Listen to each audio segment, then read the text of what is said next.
Hello and welcome to WCP's exclusive video of the 78th Giro d'Italia. I'm Phil Liggett and, as always, it's a pleasure to guide you through another top bike race. This year the Giro lost its tag as being a training race for the Tour de France. It was hard, very hard, and found a truly outstanding winner. The route totaled almost 4,000 kilometres to the Dolomites and the Alps and attracted 22 teams of 9 riders each, a field bigger than the upcoming Tour de France. I hope you enjoy it. I'm not sure all the riders did. And almost the whole field now come back together on this opening stage of 205 kilometres going from Perugia to Terni. And I must say, it didn't look this way earlier on. There was a breakaway of some 16 riders. In that leading group was the hot favourite Tony Rominger, and not in that front group were the two Gaywiz riders, Evgeny Berzin and Piotr Ugrimov. And not surprisingly, it was the Gaywiz team who chased down the breakaway. So they've come all together, and the riders in the yellow jerseys down there are Mercatoni Uno, and now they're trying to set the finish up for their fastest man in the world. He says that, not me, Mario Cipollini, the Line King. And the rain again has started to fall here. It's been under grey skies for most of the day, most unlike the weather we expect on the opening stage of the Tour of Italy, which is starting in the middle of the leg of Italy itself. Now the sprint is beginning, and Mercatoni Uno trying to bring through Mario Cipollini. Cipollini in the centre, waiting to burst out of the pack. Also in this lead group too is Johan Capio in the red jersey, the former champion of Belgium, now on the Italian Renfin team. And it's a very, very good sprint. It most certainly is the sort of sprint that Cipollini would like to take on. And he's thinking now of the Maglia Rosa, the jersey he's always promised himself in the first stage. And now he's coming clear. And Capio and Mario Manzoni are the two chasing him, but they won't get him. On the line, Cipollini takes it very clearly for Mario Manzoni. So what a start for the tall Italian, having a great season this year. And now, as a reward, he becomes the first leader of the Tour of Italy. And he's never done that before. And he's now the leader, taking into account time bonuses by 4 seconds over Manzoni. In fact, they show Van den Abel as third here. It was, in fact, his teammate, Johan Capio, taking that third place. So for the moment, Capio is 8 seconds behind Cipollini, the race leader. Now we move on to the first individual test. There was no prologue in this year's Giro d'Italia, and the riders now facing up on stage 2 to a 19 kilometres individual time trial between Foligno and Assisi. And as you can see, the sting in the tail is a tough little climb that comes all the way up to the finishing line and will certainly prove crucial. Evgeny Berzin, the man who shone last year in the Tour of Italy and actually beat Miguel Indurain in the time trial. Indurain not here. He feels this race is too hard this year. He's continuing to prepare, and prepare very well indeed for the Tour de France. But Evgeny Berzin, who won this race with great confidence last year, is now probably going to find that the challenge will not only come from Tony Rominger, the Swiss rider, but also from his own teammate Piotr Ugrimov, who was second to Miguel Indurain a couple of years ago. Rolf Sorensen, and the rain again falling. We're not very far away from the previous day's start, in fact, and the rain staying here in the centre of Italy. Rolf Sorensen, the Danish rider, stage winner last year of the Tour de France stage into Montpellier. And this rider here is Fabio Fontanelli. And in his sights and going through is Evgeny Berzin, who's picking the riders off. So it looks like the little Russian is beginning to ride back to his old form here. These are the sort of conditions I suspect that the former Soviet riders should enjoy. They're very hard men indeed, although Berzin now a resident of Italy and perhaps enjoying brighter conditions as a rule. Tony Rominger, the pressure on this man, 3 times in succession the winner of the Tour of Spain, that in itself a record, now comes for a real crack at the Giro d'Italia. He knows that today he must impress Zenon Jaskula, hoping to get a late selection for the Tour de France this year. His team still left out, and he wants a good performance. He doesn't even go up to the time set by Ugrimov, who's already gone. And Rominger is away. The very narrow streets that typify this beautiful country. And the arrival of Berzin, you can see the time of Ugrimov on the screen at 26:13.7, 26 minutes dead for Berzin, so he's put 13 seconds exactly into his teammate. So the battle of the team leadership there for the moment swinging to Berzin, the defending champion. Maurizio Fondriest, the eternal second on the circuit this year, now looking to break that and try and get a victory along the road. The start, very hazardous indeed.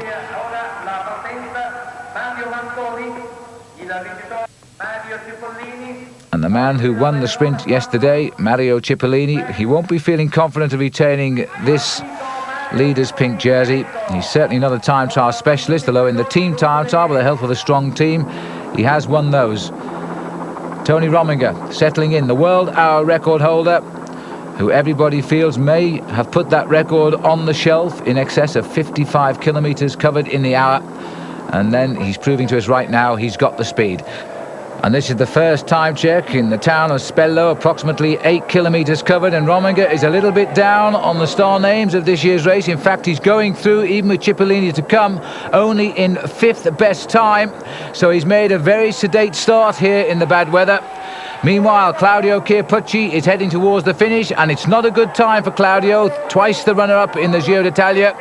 He's lost 55.8 seconds to Evgeny Berzin, who's home and not so dry. But Casagrande has also finished with a great time of 25.56, and now this is the arrival of Rolf Sorensen, who has been setting the trend out on the course. Has he maintained it up the hill? 25 minutes and 52 seconds. That is the new best time for Rolf Sorensen of Denmark.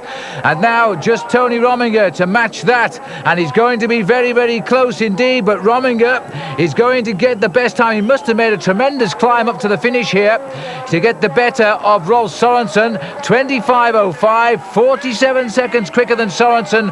What a climb he did up to the summit here. Now let's go back out to Maurizio Fondriest, the Italian, who is trying to match the stars now, surprisingly, who are Rominger, Sorensen and Casagrande. Fondriest splits them. He gets third place, 25.52. And now Mario Cipollini, the pink jersey, we'd almost forgotten about him, out there on the course by himself today in the rain. He comes up to the finish, and not a bad ride either, but he's out of the pink jersey, only 10th best for Mario Cipollini. So predictably, Cipollini has lost his overall lead after one day in pink. It now goes across to Tony Rominger, and it's his first day ever in the pink leader's jersey, and if he intends to keep this all the way to the finish, then he has a real race on his hands. 5 hours, 40 minutes, 56 seconds. He's been racing for 2 days now. Fondriest is second at 43 seconds back. Rolf Sorensen up to third, 49 seconds down. This is Marotta on the shores of the Adriatico, the Adriatic Sea, and it's here where the riders are now facing up for stage number 3 from Spoleto. It's a ride of 161 kilometres, and it really should be a day for the sprinters, but you can never be certain as they wend their way out to the beautiful seaside resort at Marotta.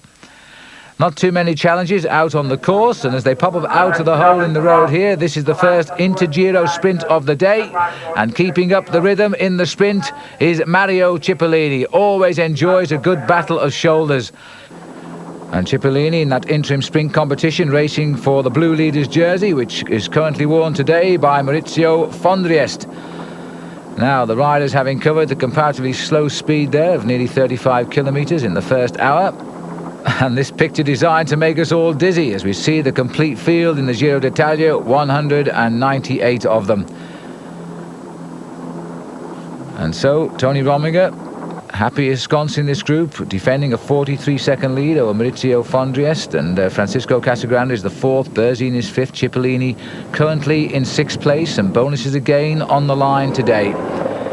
And Cipollini no doubt conscious of that. Now this little breakaway getting clear, 51 kilometres from the finish. Paolo Lanfranchi, Giorgio Furlan, Andrea Taffi, Massi and Piccoli. And Piccoli and Lanfranchi on the same Brasiliat team. The other two represent Gewiz, Mappe and Refan. And they're making a gain now, I would say, of around about a minute and a half over the field. There's no real big name in that breakaway group, so there's no reason for the Mappe, who've all got the front of the bunch here, to chase them down. It's more likely to be the Mercatoni Uno riders if they're thinking of Cipollini for the stage win. And not surprisingly now, the yellow jerseys of Mercatoni have got themselves to the front to give Mappe a hand in the chase down.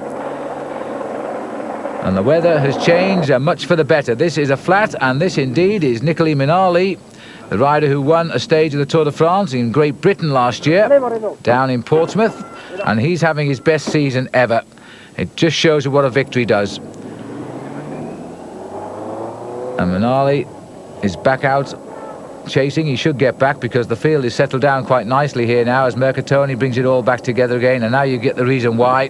52 kilometres an hour set by the boys, who ride a very good team time trial when they get the chance. And right now they're doing it again here and thinking of their man Mario Cipollini. This is the leading group, and you can see they decided to throw in the towel. And looking over the shoulder, the red jersey there is Rodolfo Massi from the Refin team, and that's the reason why Massi is the first to surrender, but they're all going to come back. Andrea Taffi trying to go clear here, and I think he's still got with him Giorgio Furlan, but they're going to have to give up very shortly because the train is in full flight here. And Mercatoni Uno have got all men up front, and they're towing at the back of that chain Mario Cipollini onto the coast and swinging round towards the finish now. So this is going to be another big sprint, and again the riders who are going to mix it up, they're going to have to see if they can take on Mario Cipollini once more. The end of just 100 miles of racing. Cipollini's got the front two, Capio in the reds trying to get through again, Jan Zarada on the left, but look at it, he made it look very easy indeed. Mario Cipollini gets the stage win. Johan Capio on the far right on the rails takes second place, and Citerio from the AKI team, he'll be there in the third slot. And there's confirmation of the overall situation at the end of the third stage, and no change at all. And Rominger still holding on, 43 seconds ahead of Fondriest and Rolf Sorensen. And so we move on to stage number 4. And 2 stage wins in the bag for Mario Cipollini. That's a rather familiar scene for him in a big stage race in the early part of it. This is the route they face, going from Mondolfo to Loreto, 192 kilometres, staying more or less on the coast of the Adriatic Sea. But this is a course with a difference, because right towards the end of the route, you see the profile looks the same all the way along. That's because they do 5 identical 23-kilometre circuits. And here's the rider who has set this race alight today, Fabrizio Bontempi. No relation, by the way, to the famous Guido Bontempi, who's won almost a dozen stages of the Giro d'Italia over the years. But this is the less significant member of the group. 140 kilometres he's been out in front, and the main field has slowly wound him in. And the Mappe riders all around Rominger today, because the feeling is that this could be a very crucial stage. No major mountain climbs, but a very difficult circuit indeed, worthy of a world championship. And the crashes are happening as well. 105 is Angel Camargo of Kelme. The 2 boys in red who are having a rough time here are Carlos Galarreta, Jose Maria Uria. The road, in fact, had just been resurfaced, and quite clearly it's caused a bit of a problem. Now onto the climb here, and Tony Rominger in the pink, quite literally, has got his Mappe team organised well as they go over the top. And Podensana, the champion of Italy, not too far off his wheel either. Now this is the difficult stretch of the road, these 23-kilometre circuits. And again, the pressure is going on at the front. A number of riders still trying to break clear here. And this is an attack now by Antonio Finelli. But it looks as though the Mappe riders are paying very close attention. Onto the climb again. Still Rominger has the riders at the front. He rides 4th on the wheel of his team. He knows that this field could split on this very difficult climb indeed. Well, this has been a tremendous circuit, in fact, well worthy, as I said earlier, of a World Championship event. And Rominger has shown just what a strong man he is today. Berzin is on the left of our picture, to the right shoulder of Tony Rominger. So he sensed too that this could be a crucial stage in the Giro d'Italia. Not too sure about the race referee's car being right where it was just there, as the Gawies team now start to turn the screw and test the Mappe boys. Go the devil. Well, that is an allusion there towards Claudio Chiappucci. And the Gawies riders trying desperately now to break up the grip of Mappe. It looks like Bruno Kengialta here on the front, who's stretching them clear, but Rominger is keeping an eye on him. And this is David Rebellin, 1 win this year, which came just before the start of this race in the Tour of Trentino.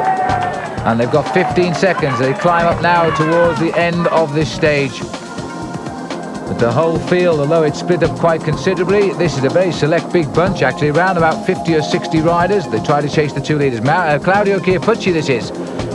Twice second, once third in the Giro, but never the winner. He's come up against just 1 or 2 men, always better than him. And Chiappucci trying to drag the race back together. One thing about Il Diablo, he never gives up attacking. And he's trying to go alone on a difficult stage. There's definitely the possibility of gaining small time gains here today. And it's a very, very difficult course for any team to control the race properly. Chiappucci trying to reach Rebellin and Kengialta, and he's going to do it as well. Three very strong riders getting together at the front. They all know each other extremely well.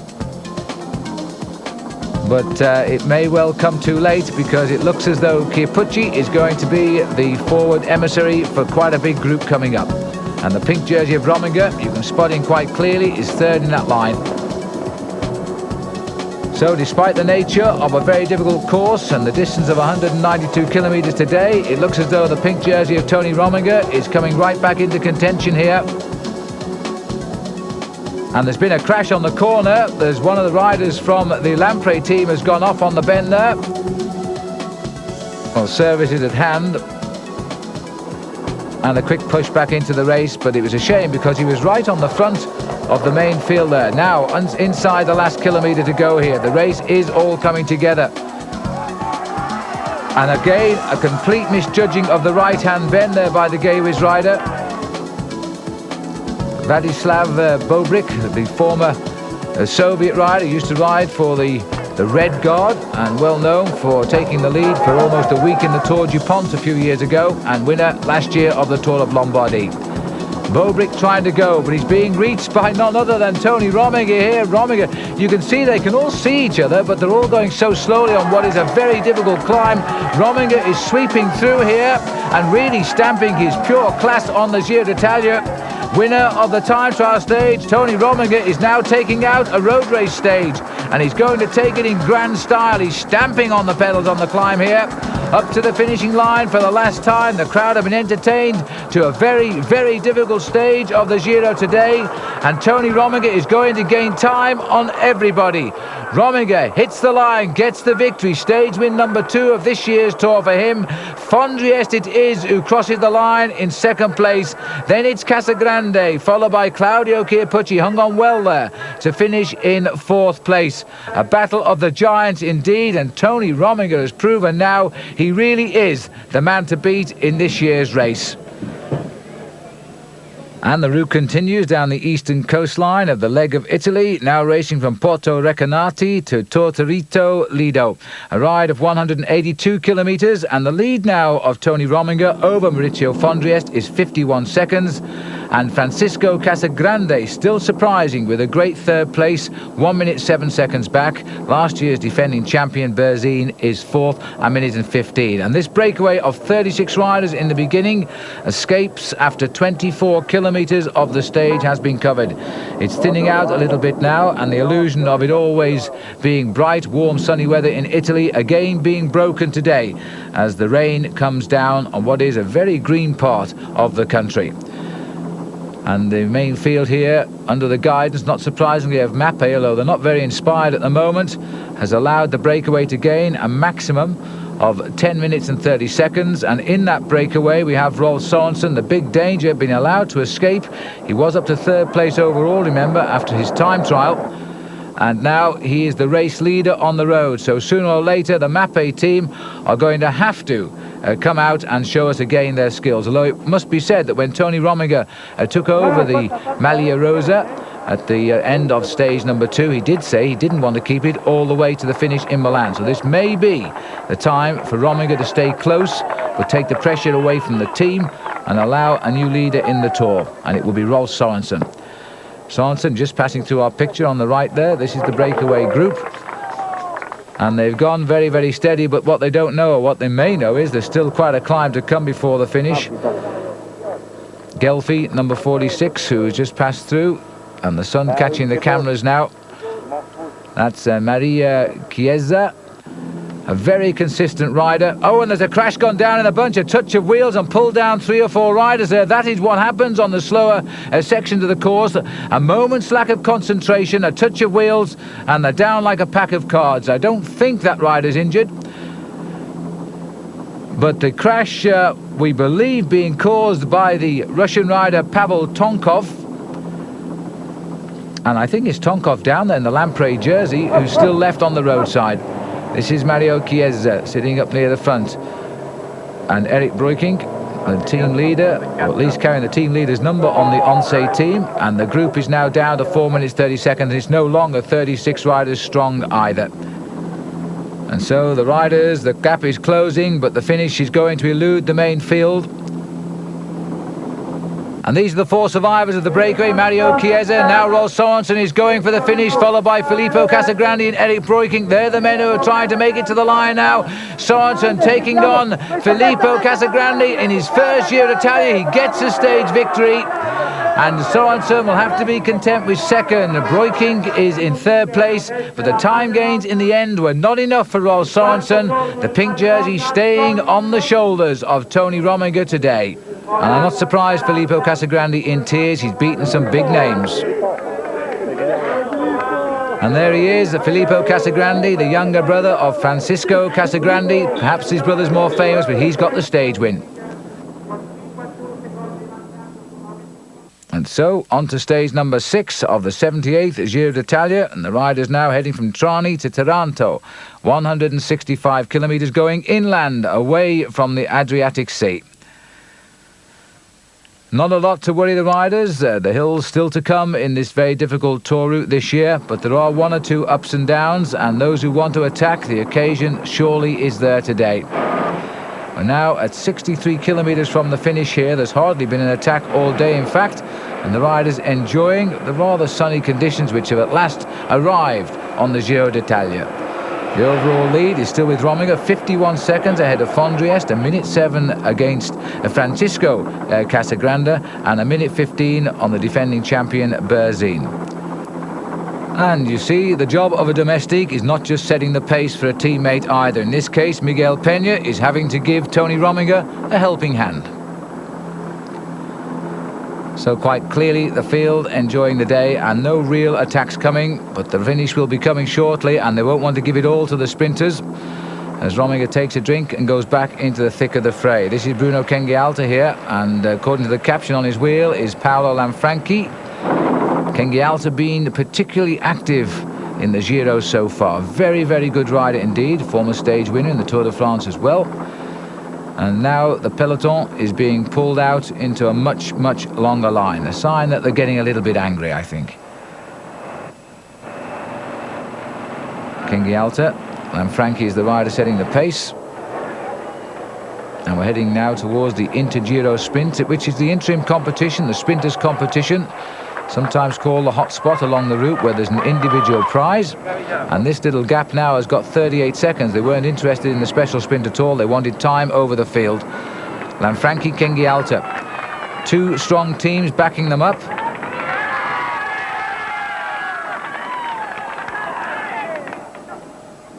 And it could well be that they could spoil the fun here, the sprinters, as we head into Taranto. And in fact, there's a puncture. Kengialta has signalled to his team car. He has a front wheel puncture. Now Moreno Argentin is in that gave his team car. The former top Italian and ex-world champion won his first world title, let's not forget, in America, when the world championships were in Colorado Springs in the mid-80s. And a good wheel change, and he's back into the thick of the fray, but I'm afraid that that is going to destroy the rhythm of Bruno Kengialta. And he can't be too far ahead of the field, and there they are in full cry as well. So they're going to have Bruno, and then I think they'll pick up Paolo Lanfranchi as well. And so Lanfranchi looks over his shoulders. He's going to see the field, although he's sticking doggedly to his task here. The Brescialat team had a victory yesterday with Casagrande, but I don't think that the pendulum will swing his way again today. There they are, and they're not even racing that quickly because they're all ganging up now to decide which one is going to start the attack. There's still 20 kilometres, that's around about 12 miles from the finish. There's still time to play another card before the sprinters come into it. This isn't the sort of road, though, I must say, to encourage attacks. These long, straight, wide autostradas are not the place for the sprinters to pull away from the front of the field. The domestiques are going to work hard to hold this together. They're chasing down Lanfranchi, and they're reaching him. The strategy, an immediate counter-attack. And this looks like an attack going now from the Amore Vita team on the right. But quickly back together. These are the difficult moments in any stage of a big race, when the attacks come all the time as riders try to break up the field, and then they gradually get them pulled back together again. And this is Roland Meyer from TVM, who's now put his head down, and he lives in hope that he'll go clear of the field. 149th overall, and just over half an hour down. He's lost all of that in just under 900 kilometers of this year's Giro d'Italia. Now, this isn't the coast, by the way. We're now arriving at Taranto. This is a lake, and the riders coming in towards the finish and all getting themselves back together again. The Gawies team setting the pace. They've got two men likely candidates for final victory now, with Ugrimov and Berzin both up there in the overall classification. But the sprinters again are going to have their day, and Cipollini has got his men once again organised for his third win here. And Cipollini comes out from the left of our picture now. We've also got on there, in fact, we've got the pink jerseys too trying to get through there now. Jans Verade is behind Cipollini on his wheel, and Nicola Minali is also coming through now. This is going to be a great sprint finish, but Cipollini looks as though he's not very happy at all with the result of this one. He's been washed away, and Minali's going to get it on the line. Nicola Minali takes it on the line ahead of Cipollini, who is in the mauve jersey here as the leader of the points competition. But for this occasion, at least, he has to be content with second place. But even so, he'll keep the lead in the points, while the stage win has gone to Nicola Minali, and this his 8th win of his most successful season so far. Tony Rominger untroubled today. He holds his overall lead by 51 seconds ahead of Maurizio Fondriest, and Casagrande is third, 1:07. Berzin fourth, Ugrimov is fifth. And you go right down to Pavel Tonkov, who's had one or two ups and downs. He's in 7th place. And the race route today, the 7th stage from Taranto, goes right around the Gulf of Taranto before it finishes in Terme Luigiani, 216 kilometres, and the hill coming just before the end, and that's the sort of hill that the climbers will look at to try and break away from the field. Here's our view, Italian television are giving us, of the finish. All we've got to do now is ride the 216 kilometres to get there. The beautiful blue waters here. And I must say, Italy, a very inviting country indeed. Unless, of course, you're riding the Giro d'Italia.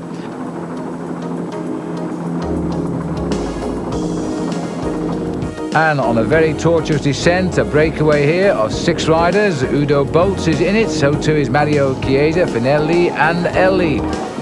And it looks as though they're being hunted down by none less than the sprint king himself.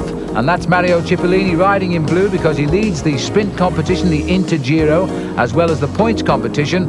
And so today he's pulled on the blue jersey as leader of the sprint. And Rominger himself has joined him at the front. Now, Rominger probably keeping out of trouble here, because it is quite a difficult area of the countryside. The roads are narrow, it's dangerous. But it is unusual, I must confess, to see the pink jersey taking such an interest on a stage like this. And Cipollini too, normally a sprinter, is having a go to try and reach this breakaway of 6 men. You get some idea there, the tortuous descent, they drop down. And there's no doubt about the strength of these 2 riders if they can work clear of the field, but the field, I would think, in a little bit of disarray, and not surprisingly, Gawies are bringing it back into order. Ugrimov and Berzin certainly not allowing the pink jersey too far a lead here. So Berzin has got to the front of that group and brought it back into order as we continue on the descent. And the whole field has more or less got back here. This is still the breakaway, but they're only hovering just in front of the group. And I would think that Mario Cipollini, time is running out for the big sprinter, because the hills will be coming shortly, and so he's trying to bring this break of 6 back personally, so he can line himself up for the finish down in Luigiani. Of course, he may be disappointed today when he gets there, because the finish is a slight drag uphill and not really a finish for Cipollini at all. Thomas Davy, having made this group as well, member of the Benesto team, and having to face up probably to 2 big tours this year, because Miguel Indurain in the upcoming Tour de France will rely a lot on Thomas Davy, the Frenchman, because he's such a strong rider. Inside 14 kilometers from the finish now, and this looks like Sergei Uchikov, who's trying to have a little dig at the front.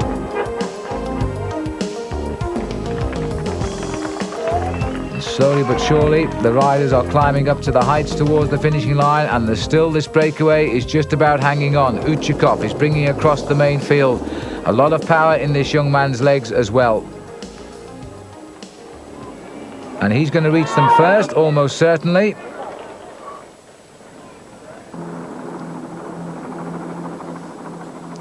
And the pink jersey never far away from the front. What a great race that Tony Rominger is riding. And remember, this is only in the first full week of the Giro d'Italia. Uchikov hanging on to his rhythm nicely. Well, he was, but he's lost it completely now because his legs just locked up as he realised there was no point in the effort because the Mappe boys have organised the chase down. And they're now beginning to close down the gap as a group. 7 kilometres to go, most of it climbing now, all of the way to the line. The pink jersey of Rominger keeping in a position where he can control just about everything. He'll watch just the men nearest to him at the moment. Remember that Maurizio Fondriest is second overall in the race. And we haven't seen a lot of him either, I must say. Casagrande is third and Berzin is fourth. Claudio Chiappucci on the Carrera team. Always a high flyer in the Giro d'Italia. He's in 11th place at the minute, 2 minutes 24 seconds away from the Maglia Rosa. And now back with the leading group here. They may be being caught at the moment, but this is still an attack here, and it's gone now from Alessandro Bertolini of Carrera, and that's caused a reaction. But they're only just dangling off the front of the whole race, and now you get the picture here. Down below is the end of the tail of the leaders. And now you see the main field spiralling down towards them. And what a marvellous picture that is from the helicopter. And I must say that all of the motorbikes from the press are stuck in between. They're going to have to find a way out of this pretty quickly now. It's reminiscent of the descent down the Poggio, down into the end of Milan-San Remo, the great classic at the beginning of the season. Now the rider here trying to just keep the race going is Alberto Elli. And look at the speed that they're managing. Don't forget they're coming off the swoop as well, but they're still clocking just under 60 kilometres an hour as they try to stay clear. There's the man that started the reaction, number 58, Bertolini, and still trying to keep it going. But now I think the field has got them in their sights, and there's just a couple of survivors as Isqueiz bringing the field up. Bertolini is still here as he tries desperately to hang on, and he's going to go for it himself. He's going to try and hang on towards the finish. The finish is not very far away, and Bertolini could get this. He's the only one left of that breakaway of 6 now as the Gaywiz team try to close down the gap, and Rominger is in there too. Rominger lying 4th or 5th down the line. It looks like Maurizio Fondriest just in front of Tony Rominger. Bertolini hanging on as the riders come up towards the finish now. Rominger is waiting to start the sprint here. And Ugrimov is trying to lead out, but he's falling away as Rominger starts. And now Fondriest has got his wheel, and Casagrande is tucked in into 3rd place. This again has become a battle among the leaders of the Giro d'Italia. And Fondriest is in the best position. But remember, he's been second more times this year than he cares to remember. But not this time. Rominger has dropped back, and Fondriest has gone forward. Casagrande is trying. Ugrimov is hanging on there in 4th place. But again, Maurizio Fondriest is back on the winner's podium for only the 2nd time this year. He won a stage of the 3 days of Depana. He gets the victory in this stage of the Giro d'Italia. And there's the result. Fondriest getting home just ahead of Rominger and Casagrande. Ugrimov, in fact, was given 4th. The numbers have been mistaken by the cameras. 8 days now covered in the Giro. This is stage number 8, Acqua Pesa Marina at sea level, taking the riders right to the heights of 1,546 metres at Monte Sereno.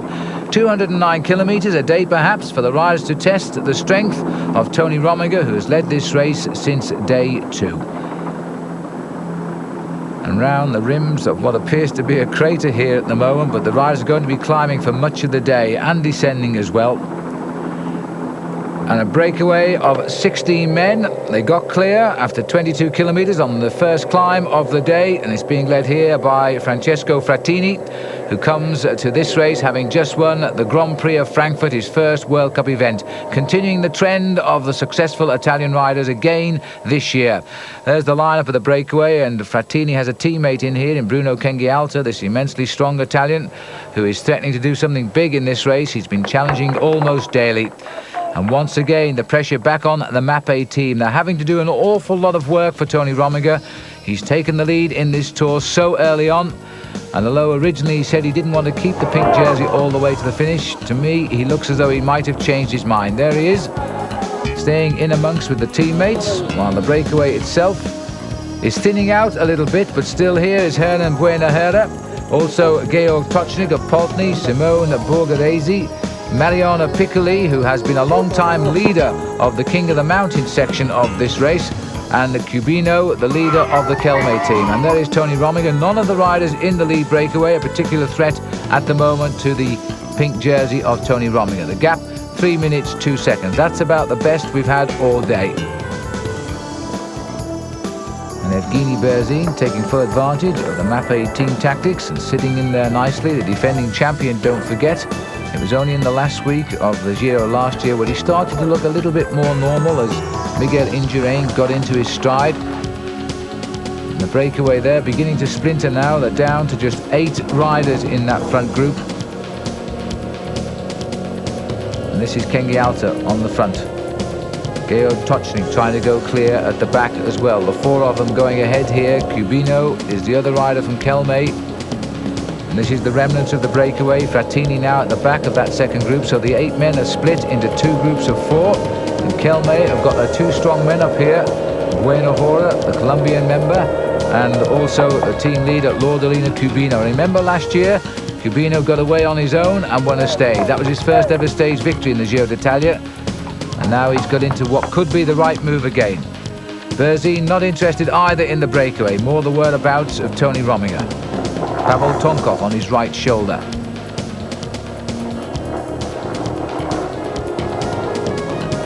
Well, there's been no indication yet from Berzin just how well he really is going in this year's Giro d'Italia. And Tony Rominger hasn't been put under pressure yet by him either.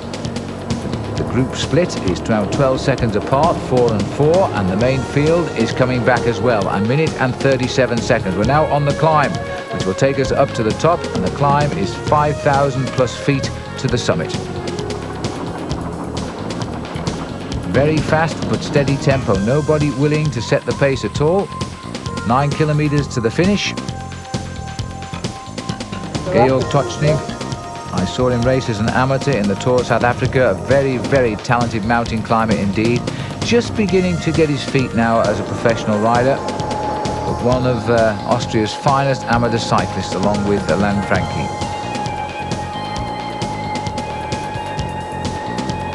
And this is Cubino and Kengi Alta.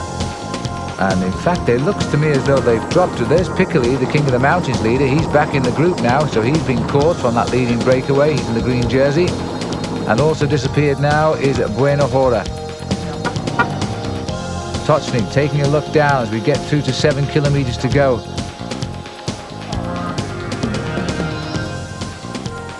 And Cubino, I was about to say, it seems to be the strong man, and as I was about to say it, he's launched an acceleration like all good climbers can.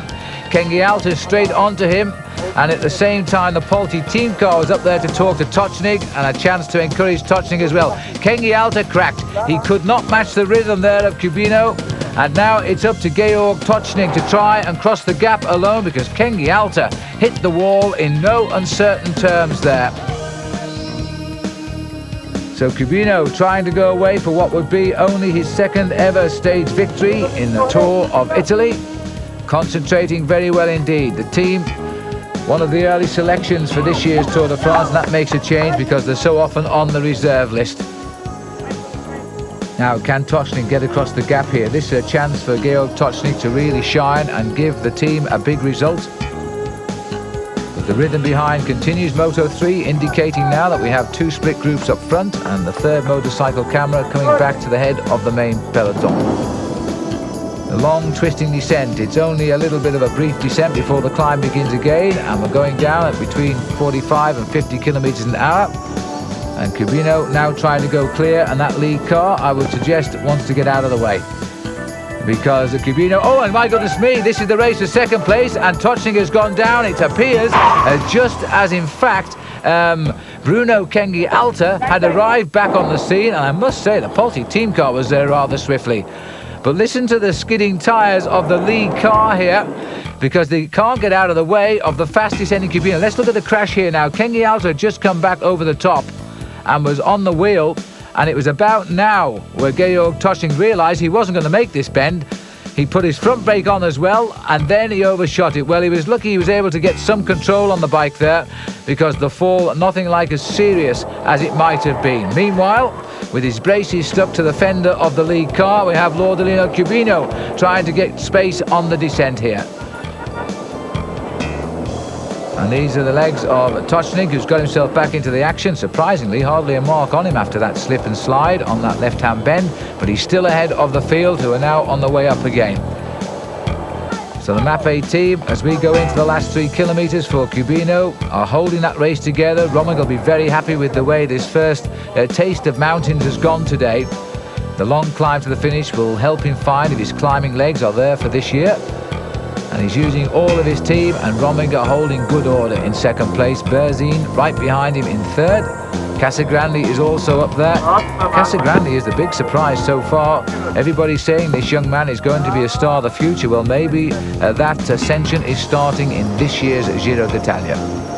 But this is further up the mountain, and Tocznik has been detached, or really not got back to Kengialta after that crash. He's got him in his sights though, and he's hanging on. Meanwhile, Javier Morleon of the Map A team is doing a great job here for Rominger, keeping the tempo high. And Berzin and Casagrande still riding in the slipstream. That's the advantage when another team has the race leader. You can, if you've got the strength, just follow. Under the kilometre to go banner. Cubino doing what he did a year ago and getting himself a lone victory on a stage in the Giro. And I don't think anybody's going to stop him now, because his lead over Kengialta on the road is approaching 1 minute and a quarter. There's Kengialta coming up the climb as well. And there's the time gap over the screen there. And it's going to be more than 1 minute and a quarter as Kengialta rides up to the line to take second place on the stage. But at last a return for a big effort. But what a recovery here by Rominger. The gap has come down today, and Rominger comes in. He takes 7th place on the stage, 1 minute and 38 seconds back. And the rest of the riders come over the line. Well, the gains, again, a few seconds more gain for Rominger over Ugrimov. And Berzin has lost a little bit of time there, because here is Berzin. So over the last couple of kilometres of the climb, Berzin has lost big time. And in fact, he's conceded something like 20 seconds to Tony Rominger. That's his main aim. But what about this man, Maurizio Fondriest, flying high on the overall classification? Look at the clock. Almost 5.5, 6 minutes lost to the winner today. But indeed, a big time lost also to Tony Rominger. So Lordolino Cubino has ridden into the top 3 in the overall classification today with his stage win here. 1 minute and 19 ahead of Kengialta. And then looking down the list, Tocznik came home there in 6th place. 1 minute 38 back. 1,346 kilometres now covered in this year's Giro d'Italia, and they're facing 165 kilometres from Terme La Calda to Salerno. And as you can see, this one at least is all downhill as they head towards the beautiful old Roman town of Salerno. Not a day really for Rominger to worry too much about, but he'll have to watch out what's going on, because there is quite a battle developing. This is the overall situation. He's now 1 minute 17 seconds ahead of Casagrande, and Casagrande is still very much in the thick of things, although his brother, by the way, Filippo, who won earlier, retired yesterday. And today, after only 17 kilometres, the riders are under pressure by an attack of some 12 men who've gone clear, and there's a little effort here to try and limit the escape. And again, Mercatoni Uno riders are trying to get on terms here. This is the breakaway. They've never really been under pressure from behind. Mario Chiesa, 3 men down on the right of our picture, is back in the attack once more. This is Girotto coming through at the moment. Rolf Sorensen is here, number 128. Francesco Frattini, the winner of the Grand Prix of Frankfurt, is also in here. And this now, there is Rolf Sorensen, the Danish rider. Number 115 is Farazin for the Lampre team. And number 26 going through there is Lafisse. There's Massimo Girotto, former stage winner in the Tour de France. And indeed, it looks as though there's a little problem on the right there, because the hand went up of the Dane, Rolf Sorensen. Wants a little bit of attention, perhaps to know exactly the whereabouts of everybody else. Now, when Sorensen was in a breakaway about 6 days ago, he was a threat to the overall lead of Tony Rominger. Since then, he's lost far too much time, and now he can dream only of a stage win. By the way, he's been riding the Tour of Italy for about 9 years, and he's never won a stage of it, which I find amazing because this is a man who's won most of the big races, one of the most successful Danish riders ever. Well, he's made the move again. Now can he do something about it? He's had countless seconds. In fact, he's been almost there on 2 occasions in this year's event. Finished second in the time trial, don't forget, and second at Tortorido, Lido as well. And one occasion he probably doesn't want to remember was the bad crash he had in this event back in 1987, the year the race was won by the Irish rider Stephen Roach after his great duel with Roberto Vicentini.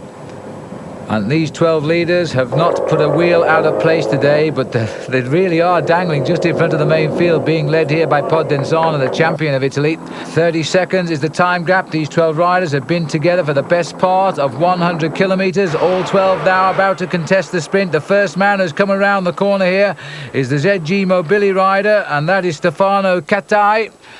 Well, I hope he's not trying to lead out his teammate Girotto, because Girotto isn't the best sprinter either. He's off to the left with the balding head there. But Cattai has got his chance, and Sorensen has got the best position. He's lying there in second place. Frattini is in third place, the winner of the Grand Prix of Frankfurt. And now Cattai has a little bit of a gap, but I don't think he's going to hold it. It's still a long, long way to the finish. Just look at the straight here. This is a most difficult sprint. He's been totally misjudged here by Stefano Cattai. He now begins to wish he could start all over again, because the riders behind are jostling for position. Francois Simon is also here, a former stage winner in the Giro d'Italia a couple of years ago. And the pack have closed right in behind them. There's no more time now to mess about, because the field is coming down on them very, very quickly indeed, as Salagari starts to go for the line now, and so too does Sorensen. And Sorensen now is digging on the wheels here, and look at this, Francois Simon to the right in the blue jersey as Sorensen bursts through as well. Simon, Frattini is there, but Sorensen is going to get the win. Frattini hangs on for second, and Simon will take third, and the bunch comes in here. Manzoni gets the sprint there. He's ahead of Massimo Strazza of the Navigar team, but this is how the race was won by Rolf Sorensen. He came very late, but he timed it to perfection, and so now he knows what it's like to win a stage of the Giro d'Italia after 9 years of trying to be first to the finish line. He wins in the end by quite a little way here. A good finish by Frattini. He gets second, and Simon takes third. So this is a moment for Rolf Sorensen to cherish. He's only had 1 win previously this year, and he is a prolific winner over the years. And there's the confirmation of the result. Salagari in 4th place. Massimo Girotto there, I was saying he couldn't sprint. He managed to get 5th. Now it's to the eve of the rest day, but the most important stage since the beginning, the time trial over 42 kilometres, the 10th stage. Starts and finishes more or less 200 feet above sea level. A little climb in the middle takes them up to 200 metres. And the best time so far set by Patrick Jonker of Australia, but Fondriest has improved on that. He's gone 27 seconds quicker, 53 minutes and 38 seconds. So Fondriest still full of fight in the time trials. Now, what about Evgeny Berzin? Go back a year, #1 in the Tour. This year as defending champion. Last year he was dominating in the time trials and running Miguel Indurain. This is his arch rival on the team and in the race too, Petr Ugrimov, who starts behind Berzin because he's higher up in the overall classification. There's still no love lost between those two teammates either, by the way. This is Francesco Casagrande, who has really been the surprise in this year's event so far. Everybody waiting for his bad day. Well, he's not getting one right now, and we expect a good time trial out of him. And an early chance to look at Tony Romiger's new bike. It arrived last night and weighs just 3 pounds. It's a carbon fibre Colnago, and he really wants to ride it, especially in this time trial. He's last to start, of course, today. This is Ugrimov coming in at the check at 18 kilometres, and Berzin's the quickest through here at the moment. Ugrimov is going very close to his time, but here's the man now setting the trend out on the course. So Evgeny Berzin is finding his time trial legs at last, and he's going to be a challenge again in this year's Tour of Italy. There's Petr Ugrimov. The two Gay Whiz riders still vying for the team leadership of the team, and they're running very, very close to one another out on the course. Berzin coming up to the 3rd check at La Vaccaria.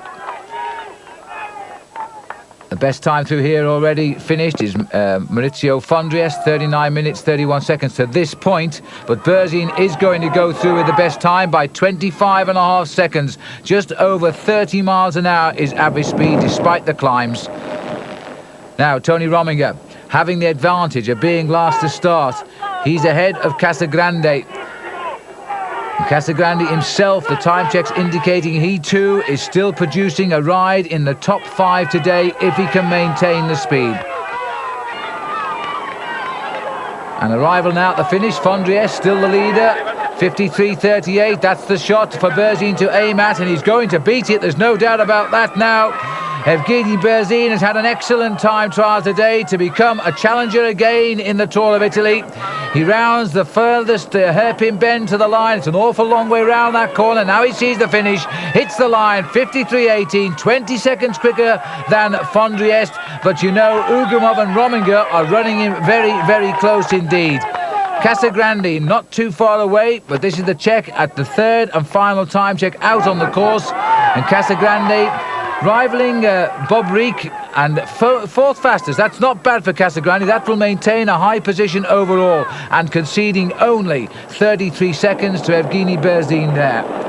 Ugrimov coming into the finish around that corner again, and it's going to be desperately close. He hits the line.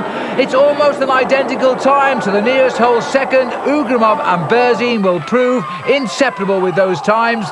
They will be equal on time in the time trial. What an amazing performance by those two. This is Rominger. Rominger already better than Berzin here by 51 seconds at the third check. The third check coming at 30 kilometres, by the way, just 12 kilometres from the finish. So Rominger now is riding to what will be his third stage victory, all being well, in this year's Giro. The man in pink is beginning to build himself quite a lead overall. Casagrande holding himself in the frame against much more famous names than him, but he is developing and developing well. So it looks like a good decision by Rominger here to use a bike which is comparatively strange to him. Casagrande wobbling a little bit as he makes the final turns towards the finish. His time is going to be a good one though. He's now running close to the time of Fondriest. So that's the third best time recorded now behind Berzin and Ugrimov. So Casagrande is definitely on a top 5 finish now in the time trial. That maintains his challenge. As he sprints to the line, he gets third over the line. That's an excellent ride. 19 seconds slower than Berzin. Well, to concede only 19 seconds to the young Russian is a ride. Now Rominger is going to beat them all. Look at this, 51.35 and counting, as against 53.18 on the finish for Berzin. So again, Tony Rominger has delivered a blow. He's beaten the man that dominated the race last year in the time trials. Rominger is well on his way now to winning this year's Tour of Italy, and there's still the mountains to come. Hits the line in 51.54. He wins by an enormous margin, 1 minute and 24.2 seconds. So Tony Rominger has continued to increase his overall lead in this year's Giro d'Italia, his third visit to the winner's podium, and now in the overall he is 3 minutes ahead of Casagrande, who has gone up to second today. Ugrimov is now in to third. And after a day of rest and a rather slow train ride, the riders have now moved up the coastline to Pietrasanta, ready for a first day in the mountains of this year's race. 175 kilometres, taking the riders to Il Ciocco. And this is the climb which takes them up to the dizzy heights of 5,250 feet. This is San Pellegrino, and the rider on the attack here now is Zaina, the Carrera rider. And this, without doubt, the steepest climb in this year's Giro d'Italia. Zaina has made an attack. In fact, there was a breakaway of 12 riders forming after only 12 kilometres of the stage today, and this despite more than 50 kilometres being covered in slightly over the hour of racing. And there's the details of the climb, and I can just add that this has an average gradient, by the way, of 12%, with a maximum slope of 16%. And the rider struggling here, number 127, Luca Cinto. And a massive crowd here on the climb of San Pellegrino. 100 metres now to the top for Enrico Zaina. And he's ridden most of the way up by himself here, and he's found the strength to just get out of the saddle and sprint for the prize at the top. as the chase behind continues. This is Luca Shinto. And the little man in front, I think, is Nelson Rodriguez. Rodriguez, second, and if you remember, a great battle in the Tour de France with him last year and Ugrimov, and he took the stage off Ugrimov in the Alps in the last week of the Tour. And he's got second place up the climb, and Shinto has taken third. Now, over the top of the climb here, Zaina on his way down. Very tricky but long descent. Rodriguez, very good at going uphill, doesn't look quite so confident on the way down. And Shinto has taken control of the descent. 2 minutes 5 seconds the leaders now have, or the leader now has, back to the group of Maglia Rosa, which is that of Tony Rominger. And as you can see, 50 kilometers still to go to the finish. Round about 30 miles left to run towards the end of the stage. And the group, the split now on the main group. So Zaina has 35 seconds lead now, and now we're seeing once more the Map 18 back in tempo. Nobody in again in that breakaway that has worried Tony Rominger. Rominger just making sure he keeps a tight rein now, especially on Casagrande, and of course Ugrimov and Berzin, the terrible twins who race on the Gavies team, because they are watching each other as well as Rominger. And Rodriguez and in fact Zaina has been caught there by Rodriguez and Shinto, and this is the rest of the breakaway further down the hill. Gilberto Simoni completing this group. And the pink jersey of Rominger seemingly having everything under control on the descent. Here's the update. 1:40 to the chase, 2 minutes 40 back to Rominger's bunch. Well, this has been the first day of testing the mountains, and as so often happens on the first day, the big riders don't attack. They wait to see where the challengers go. And by Shinto is in a bit of trouble, and he was doing a Georg Totznig on the left-hand bend there. Well, he did it with a little bit more panache. He didn't actually hit the wall. He managed to stop and put himself to rights, and he's going to get back into this lead group. So we still have the three same riders out in front. Enrico Zaina up there, and he set the trend for most of the day today, led the way up the San Pellegrino climb. And this is the other group here. This is little Alberto Elli, third in line. The chase group still over a minute behind the three leaders. The descent has been completed, and 23 kilometers to go now to the finish. The chase group, Laurent Madouas, the ever-improving Frenchman on the right of our picture here. And once more, Mappe deciding they're going to have to do something about this and try and drag Tony Rominger back into the action. Look at the difference in the pedalling rate of Tony Rominger and the other riders. He sits there like a real true climber and pedals those low gears. This is the chase group. Coppolillo is the Navigar rider here. And taking them around the corner, Giorgio Furlan. Very quiet season this year, Giorgio Furlan has had. And number 13 at the back here is Simoni.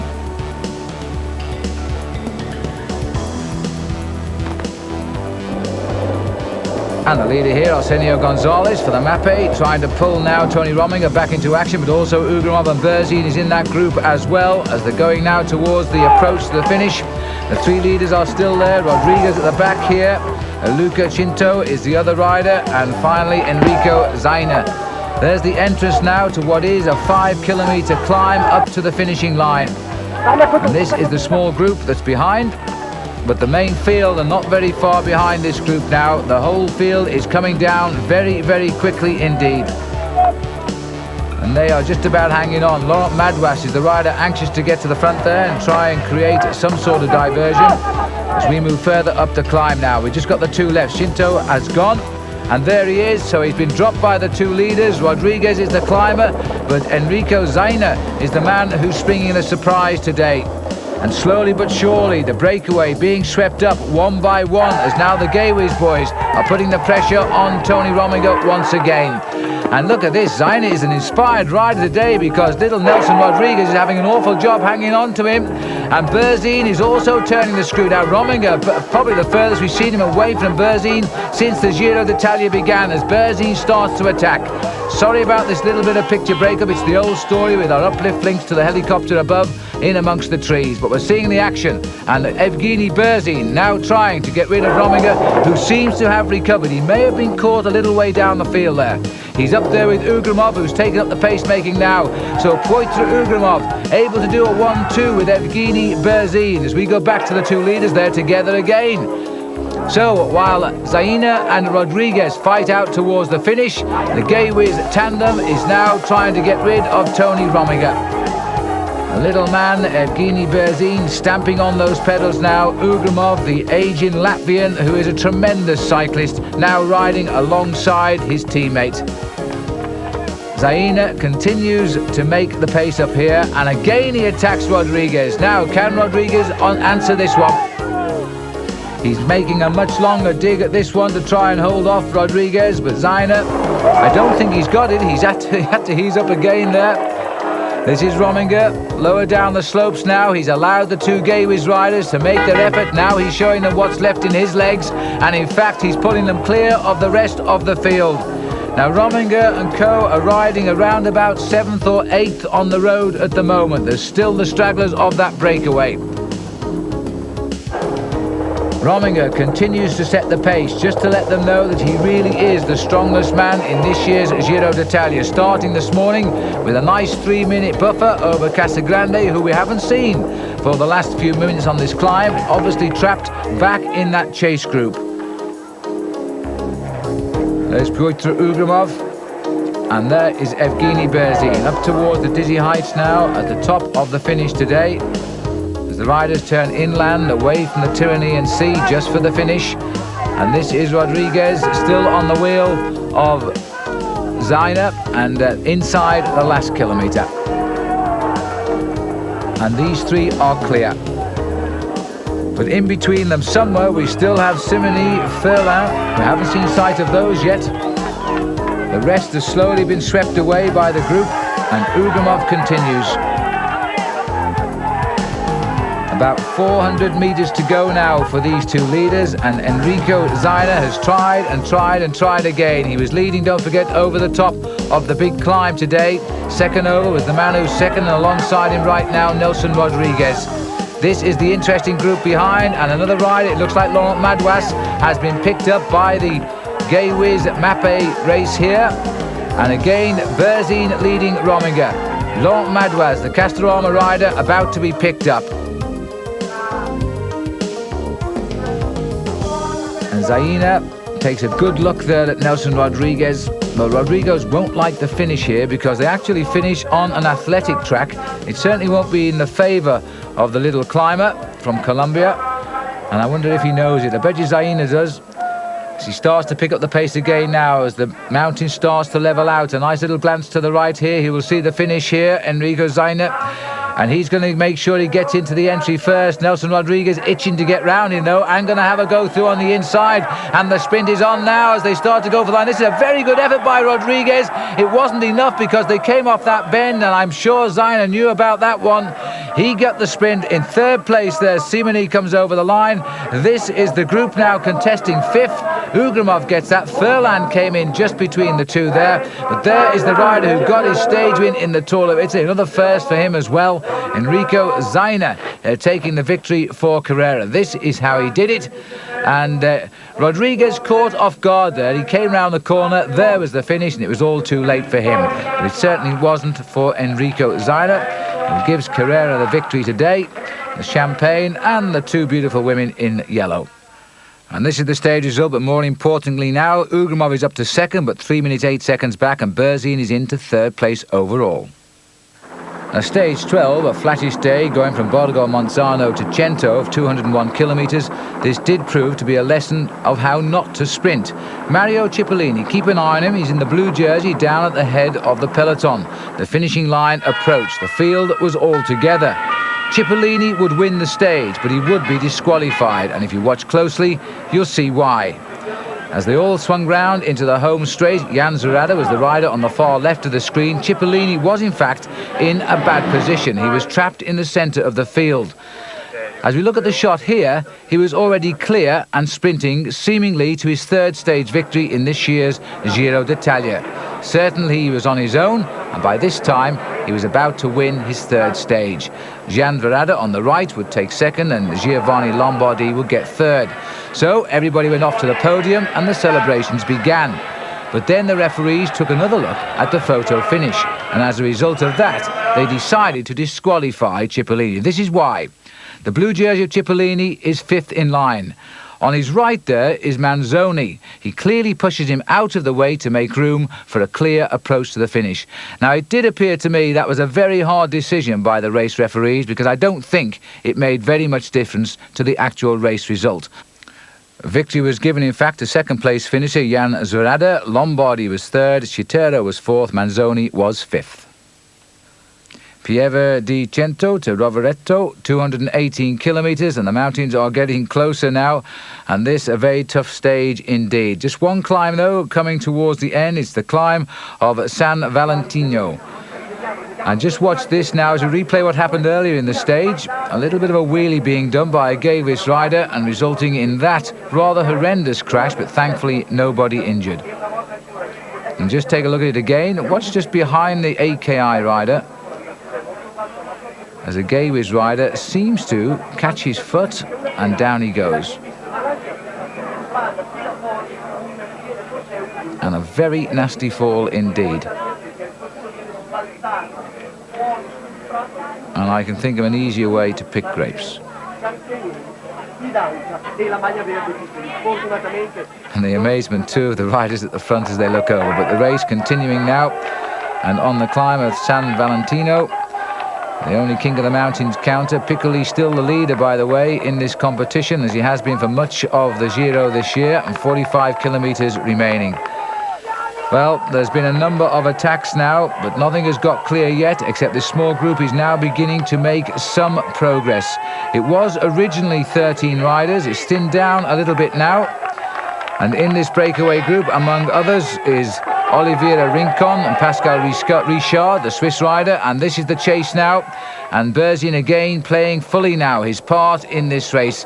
The terrible twins, I've called them, and there they are again. Ugrimov and Berzin riding almost side by side, and alongside them both is the pink jersey of this year's race, seemingly invincible.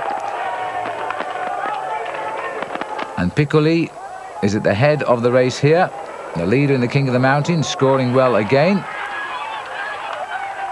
And Dmitry Konyshev, the rider, briefly seen at the back of the group there. So Piccoli is really shot to the fore in this year's race.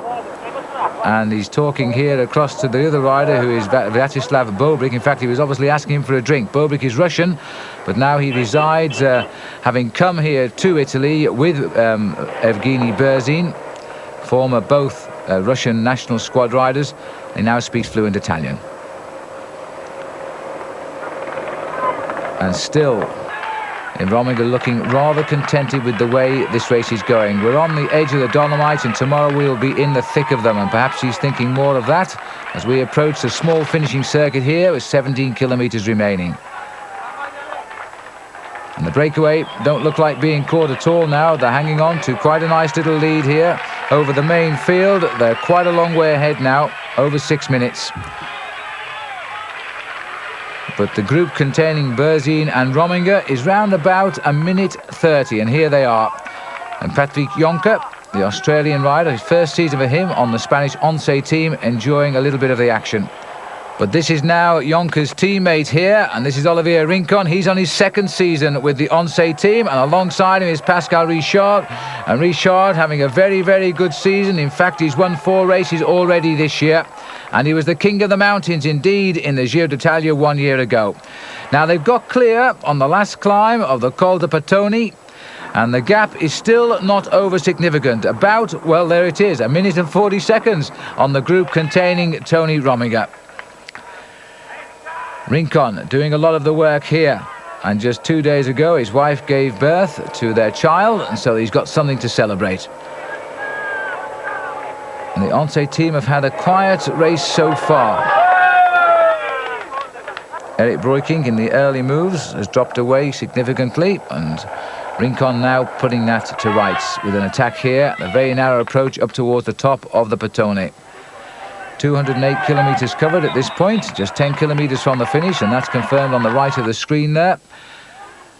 And still, it's the Gay-Whiz boys who keep the pressure on, and Rominger beginning to enjoy their presence, I think, because he's using them a little bit now. Minute 48 to the two leaders. A very gentle left-hand turn here, and it looked like a trip into space if he didn't make it too tightly around that corner. These roads are so difficult to really get a chase going in because they are so narrow and twisty. Back down below and 1 kilometre to go now. Well, Rincon and Richard, surely Pascal Richard is the sprinter, former champion of his country, Switzerland, former stage winner of the Tour de France and the Tour of Italy. And this is a late chase. It looked like it was the Gay-Whiz rider Bob Reek, who's again slipped off the front. And Bob Reek trying to get on terms, and he's got them in his sights. Now, if they mess about, he'll have them. And in fact, look at this. Richard has seen him coming, and he's going to gamble. Richard is waiting as late as possible, and Rincon is going to take him on in this war of nerves. And just look at the speed now, the advancing Vladislav Bobrick. He's closing in so quickly. Stages have been won like this, and Richard isn't showing any signs of panic. Richard is still waiting for Rincon to make the move. Rincon goes now. Bobrick ever so close, and he can't quite get on as Richard easily takes the lead and kicks away. So Pascal Richard takes this stage of the Giro d'Italia, followed over the line by Oliveira Rincon, and this is Guerini who comes across the line in 4th place. And Piccoli, the king of the mountains, he'll keep his green jersey for another day. He is finishing almost 50 seconds down in 5th place. This is the sprint for the best of the rest, and it looks as though David Rebellin is about to take on Casagrande and get him on the line indeed. And also involved in that sprint too was Jens Heppner.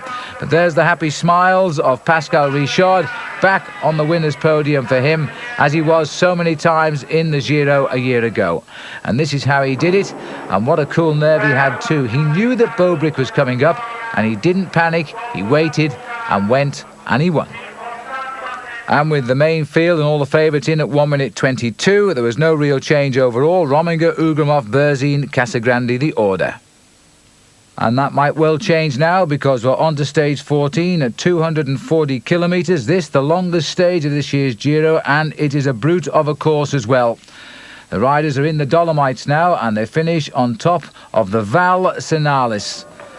So the riders have left Trento, and they've gone right up to the snow line here. This breakaway going clear on the Passo di Penis, and containing in it number 7 at the back of the group is Alberto Volpi. But again, this early breakaway containing no riders who can offer a threat to Tony Rominger. They're gambling on a long break here, perhaps to pull back a little bit of time. Tomar Davy is also here for the Banesto team. The Banesto, without their leader, Miguel Indurain, have had a very, very quiet race indeed. No one to really work for. And this is a small group that has got clear trying to join them. It's being led by Maurizio Fondriest. Enrico Zainer has got back to the front, our hero of a couple of days ago. And the rider in blue is the ever-consistent and, I must say, ever-improving Laurent Madouas. And this is now on the climb of the 2,100 metres pass, the pass of the Monte Giovo. It was the previous climb when the breakaway got clear of 6, and it looks as though Fondriest is determined enough now to try and get up to those 6 leaders. So a stage win under his belt, Maurizio Fondriest, but he's dropped far and away from the overall challenge of a high GC finish here. Again, yesterday he lost 8 minutes on the leaders, but it seems he wants to do something today. This is Zainer, and this is the lead group here. And number 104 at the front there is Hernan Buenajora, very, very consistent Colombian rider on the Kelme team. Nearly at the top now, the Passo di Monte Giovo.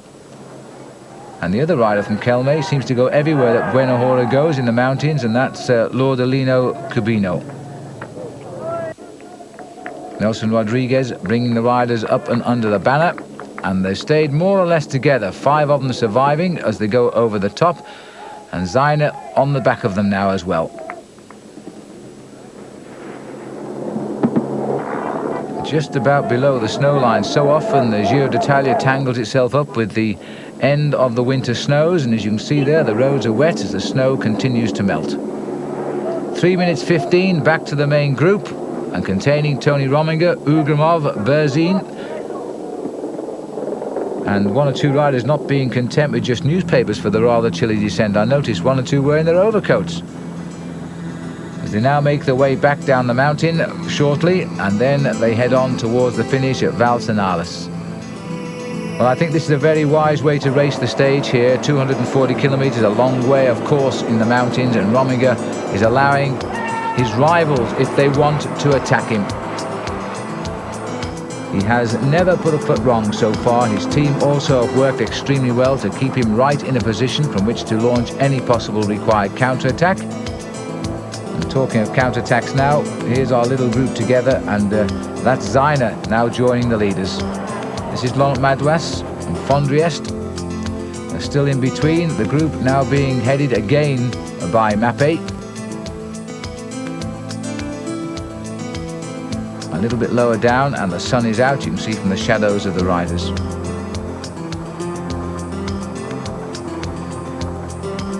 And there is the small group coming up. A small gap too, 11 seconds to these two chasers. They're going to be on very, very shortly now. There's been no sign of worry here though from the Mappé. Oh, and I think my shoulders might ache just a little bit after a course like this today. And that is Arsenio Gonzalez just stretching his shoulder muscles there. He knows there's a lot of work still to come. The gap though is not significant, 2 minutes 15 seconds. We still have the long climb up to the finish, and I'm quite sure it's not quite the Alpe d'Huez of the Giro d'Italia, but it is a hard climb, and I would think that Tony Rominger is going to wait until then. These riders in the lead are certainly not out of reach at the moment, because there's 30 miles rather, more or less, still to go to the finish. 45 kilometers. Well, not only has this been the longest stage of the race today of 240 kilometers, but the majority of it has been into a very strong headwind, and that's not a smile on the face of Laurent Madouas, it is in fact a grimace. Rider going through here and just keeping the tempo steady. Menegotto from the ZG team. Little Nelson Rodriguez. And I don't think that Madouas is going to get too much shelter on his wheel. Well, it's been a long and bitter chase. All of the gaps are coming down, but Fondriest is nearly on, and he's bringing with him Alberto Volpi. Volpi is coming back from that lead group, in fact, and there they are. And this indeed is the chase behind, so it looks as though on the final climb as we head up towards the top of Valsenales that the whole field could come together here, and that would put Tony Rominger back in with a possibility of yet another stage victory. Frattini again trying to play an active part in this year's Giro, carrying all the confidence of a man who's won a World Cup Classic this year. But the way he was riding there, it was more for his Gay Whiz partners, Verzin and Ugrimov. Reformation at the front, Rodriguez, Buenahora, Zaina, Madouas, they're the riders up front. The face of Tony Rominger looking a little bit concerned, but he needn't. The gap is still down, 20 seconds to the chase group, 1:22 between Rominger and the very front group, but just over a minute to the handful of riders in front. And a minute on a climb of this stature is not very much. And it looks as though Cubino is having a bit of trouble. That was Cubino passing through. This is Madouas. Buenahora is the other rider in Kelme colours, 1:04. And Maurizio Fondriest has given up. He's allowing the group to come to him. Volpi too. Although Volpi won't be too worried about this. He's a great climber, Volpi. He's had a couple of very good seconds in the Alps in the Tour de France. And John Unzaga leading the race for Mappé at the moment. Now, can Laurent Madouas, who always tries in the mountains, can he just do something today and take out the win? Little Rodriguez, who was in at the Kill a couple of days ago, and now is there again, seemingly, as Enrico Zaina, another man that's featured well, also trying again for Carrera. Looking at Zaina there, wouldn't it have been nice to have seen Marco Pantani in the thick of the action? The rider unable to start this Giro because of an accident involving an autocar just before the race began. We wish him well and hope he gets back to form for the Tour de France. Well, it's hardly the big Grand Peloton of the Giro d'Italia, but it does contain all of the rivals down there, and they're coming in slowly but surely, and surprisingly, Rodriguez here is slipping away, leaving just a couple of men up front. Well, Zaina is one of them. Madwas has gone from our view, so the other one must be Buena Hora. And there he is. So the Colombian climber and Enrico Zaina, who is having a really very good season indeed, that man.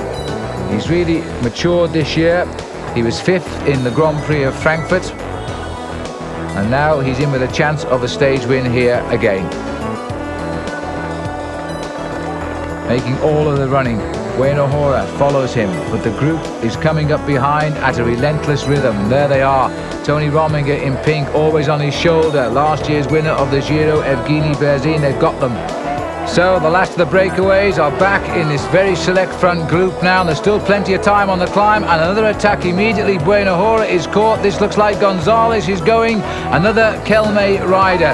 He's leaving himself something like 18, 19 kilometers to the top of this mountain, because it is, believe it or not, a 23-kilometer climb. And he's got the little gap, and I don't think there'll be too many riders ready to take up the chase immediately after a long effort to bring back the rest of that breakaway.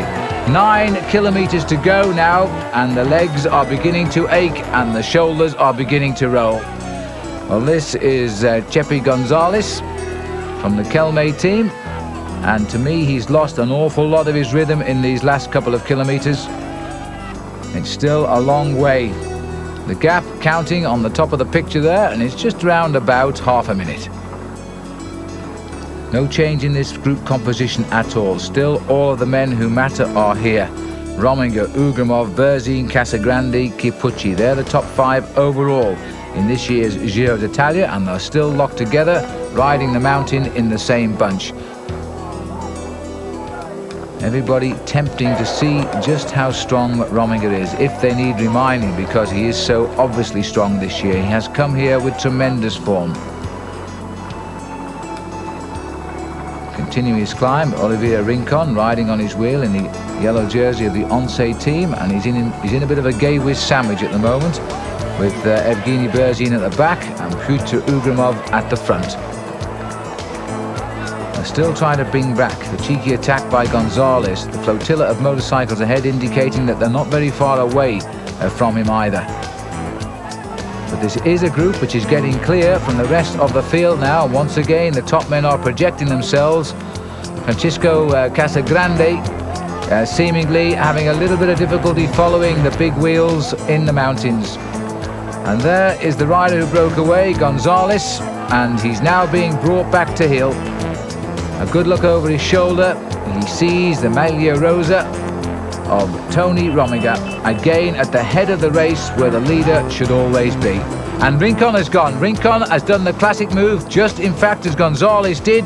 Rincon has waited for the capture and jumped clear. He's absolutely flown away from this gap. And don't forget, he was second yesterday. He was annoyed about that because he was hoping to celebrate the birth of his new child, which is now 3 days old, by the way, and he's now trying to put amends and get the victory today. Berzin looking across, in fact looking over the shoulder of Rominger, because Berzin anxious to put time 2 into Casagrande and Chiappucci. So too Ugrimov. Ugrimov and Berzin locked together, fighting at the moment for second place overall in this year's race. And Rominger need do nothing but follow these wheels. These are the men who have to attack him, who have to get the time. He has the time. He leads Ugrimov at the moment by a lot more than 3 minutes. 3 minutes and 8 seconds, in fact.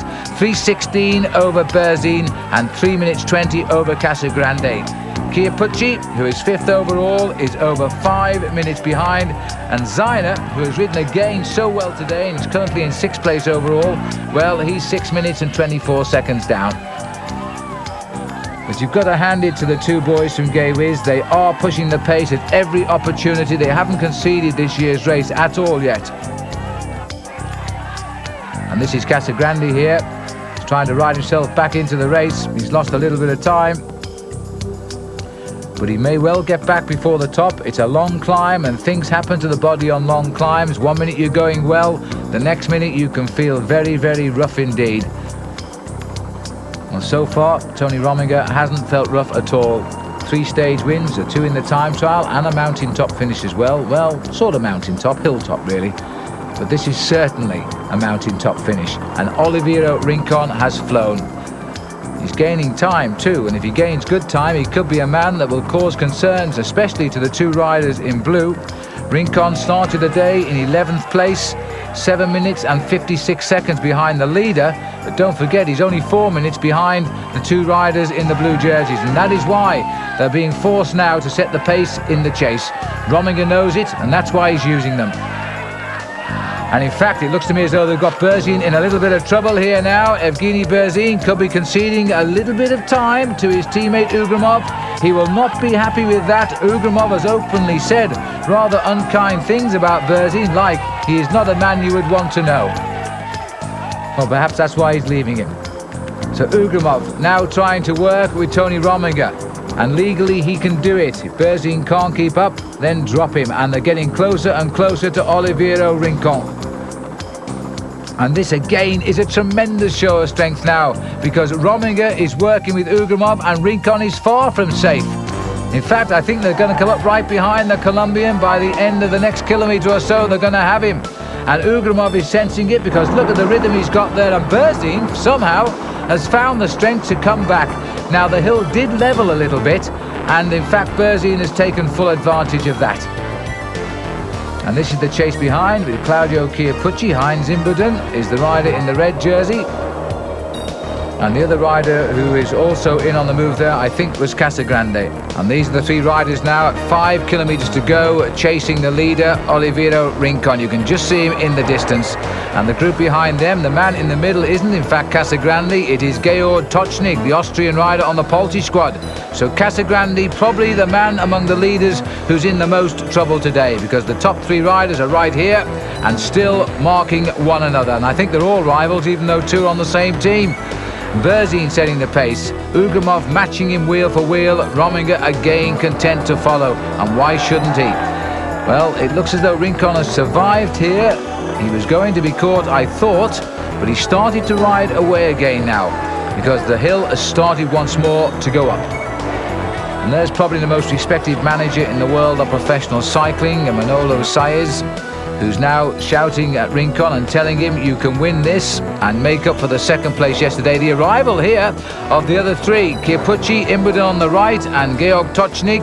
So now we have 6 riders chasing here now. Ugrimov checking out who just came up, and the first man he saw was Claudio. So the devil is here as well. Heinz Imbuden, former champion of Switzerland, goes straight to the front. They're all gathering their strength behind this rider who's looking very, very tired. And this is the hapless Casagrande, who is losing time today. Let's hope he doesn't lose too much. He started the stage 4th overall. Don't forget he's been as high as 2nd. And now he's having to survive, without doubt, his most difficult day of this year's tour. Also the longest too, don't forget, 240 kilometres. And nobody willing to set the pace that might finish off the lead of Rincon. And Rincon heading up towards the finish. He's about 900 metres from the line. And this is the chase group. This is Georg Tochnig who's gone clear here. So Tochnig has got clear. He slipped them somewhere. He's gone under the banner. The other 5 are right there, but they're not going to stop it. Rincon has now got his victory.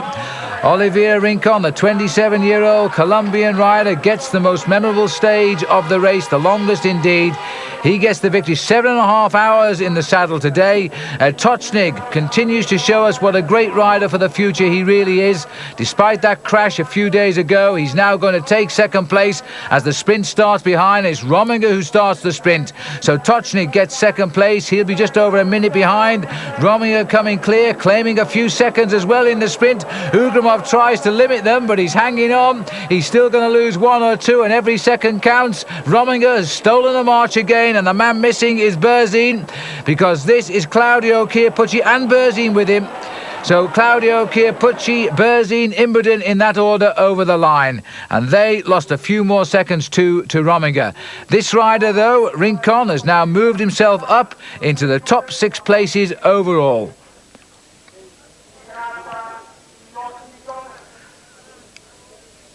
All smiles for Oliveira Rincon. In the Once team have a good stage victory there, and here's another view of it as well. It's not too often we see Rincon win a stage, but when he does it in fine style, and it's always up a mountain. And our two senorinas feeling the chill air on top of the mountain today as they welcome the stage winner, Oliveiro Rincon. And there's the result. 1:18 was the final gap over Tocznik. Rominger, though, gaining time yet again over Ugrimov and Berzin. And there it all confirms. Ugrimov now 3:14 back, Berzin 3:29. Casagrande hung on for fourth. So to the 15th stage, 185 kilometres, not anywhere like the length of yesterday. The riders now heading off from Valsenalas into Switzerland, where they cross the border after around 60 kilometres of riding. It's hills all the way. And you know, when you have a short stage, you so often have a very difficult one. Well, from the beauty of Italy to the stunning contrast of the beauty of Switzerland. And here's where we are on the Passo del Fuan. 103 kilometres to go. The first serious climb of the day, and a breakaway of some 17 riders have got clear. The King of the Mountains, who is proving to be a very solid King of the Mountains leader, Mariano Piccoli, going over the top first. More points in the bag. He's looking certain now of keeping that jersey all the way to Milan. And he's very confident indeed. He's made a good move here to get into a breakaway group, and temporarily at least they've split up at the front of the field. And they've all regrouped. This is the composition of the breakaway. Piccoli is the most noted rider in it. Buenahora is back here again, and Furlan and Bobrick. And among the other riders, Pavel Tonkov, another Russian rider, and the two stage winners, Richard and Sorensen. And this is now the top of the Overspin Pass, and again a sprint, and again it is the King of the Mountains showing he can sprint as well as he takes on Guarini and takes the points. So he's continuing to get full points today, and this almost certain to confirm him as the winner of the King of the Mountains. The main field going over the top here, 2 minutes and 11 seconds back. And the group reforming at the front, these riders who have set the trend all day. And the pace has been very, very quick indeed. This is Berzin, and Berzin looks to me as though he's in open space here. He's trying to go clear. We've just started the climb of the Fuela Pass. The gap is down to 2 minutes, and Berzin is now trying to go by himself. Well, the one rider we haven't seen but we know is in trouble is Francisco Casagrande. He has got a problem, and he's been dropped by this league group today, as last year's champion of the Giro presses on and is going clear now. For the last 2 days, Bombini, the manager of the Gaywiz team, has been saying that his two riders will continue to attack Rominger, and I wonder if we're seeing the start of it right now. And in fact, we've just seen there the two Gaywiz riders coming together, because numbers 1 and number 2, Berzin and Bobrick, are now together, and they're picking the way through the remnants of the breakaway. Number 102 being caught up there is Garcia, and number 128, that is Rolf Sorensen. Now this is an amazing turnabout. We saw the quick glimpse of the face of Tony Rominger for the first time, looking a little bit concerned here. Bobrick too looks as though he's in trouble. He's falling back, but he's seen his team leader come to the front, and he's going to go again. Now he's got there, he wants to split this up. This has been a superb piece of riding by Berzin to get across to this group. There is the third group on the road now, and this is Bobrick coming back to that group. So he's now going to have to try and find the strength to get in with Tony Rominger. But the man who is causing trouble now, high up in the Dolomites, is Evgeny Berzin. And these are the riders who've been having the race themselves. They're actually ahead on the road now, Guarini and Piccoli. But that's not the concern of either Berzin or Rominger. They've got other fish to fry today. Over the top of the Fuela Pass, the gap around about 2 minutes, more or less. And the man shaking his fist would like them to wait for him here is Farfan. Slowly but surely, a little bit of regrouping going on. Pascal Richard sitting there at the back.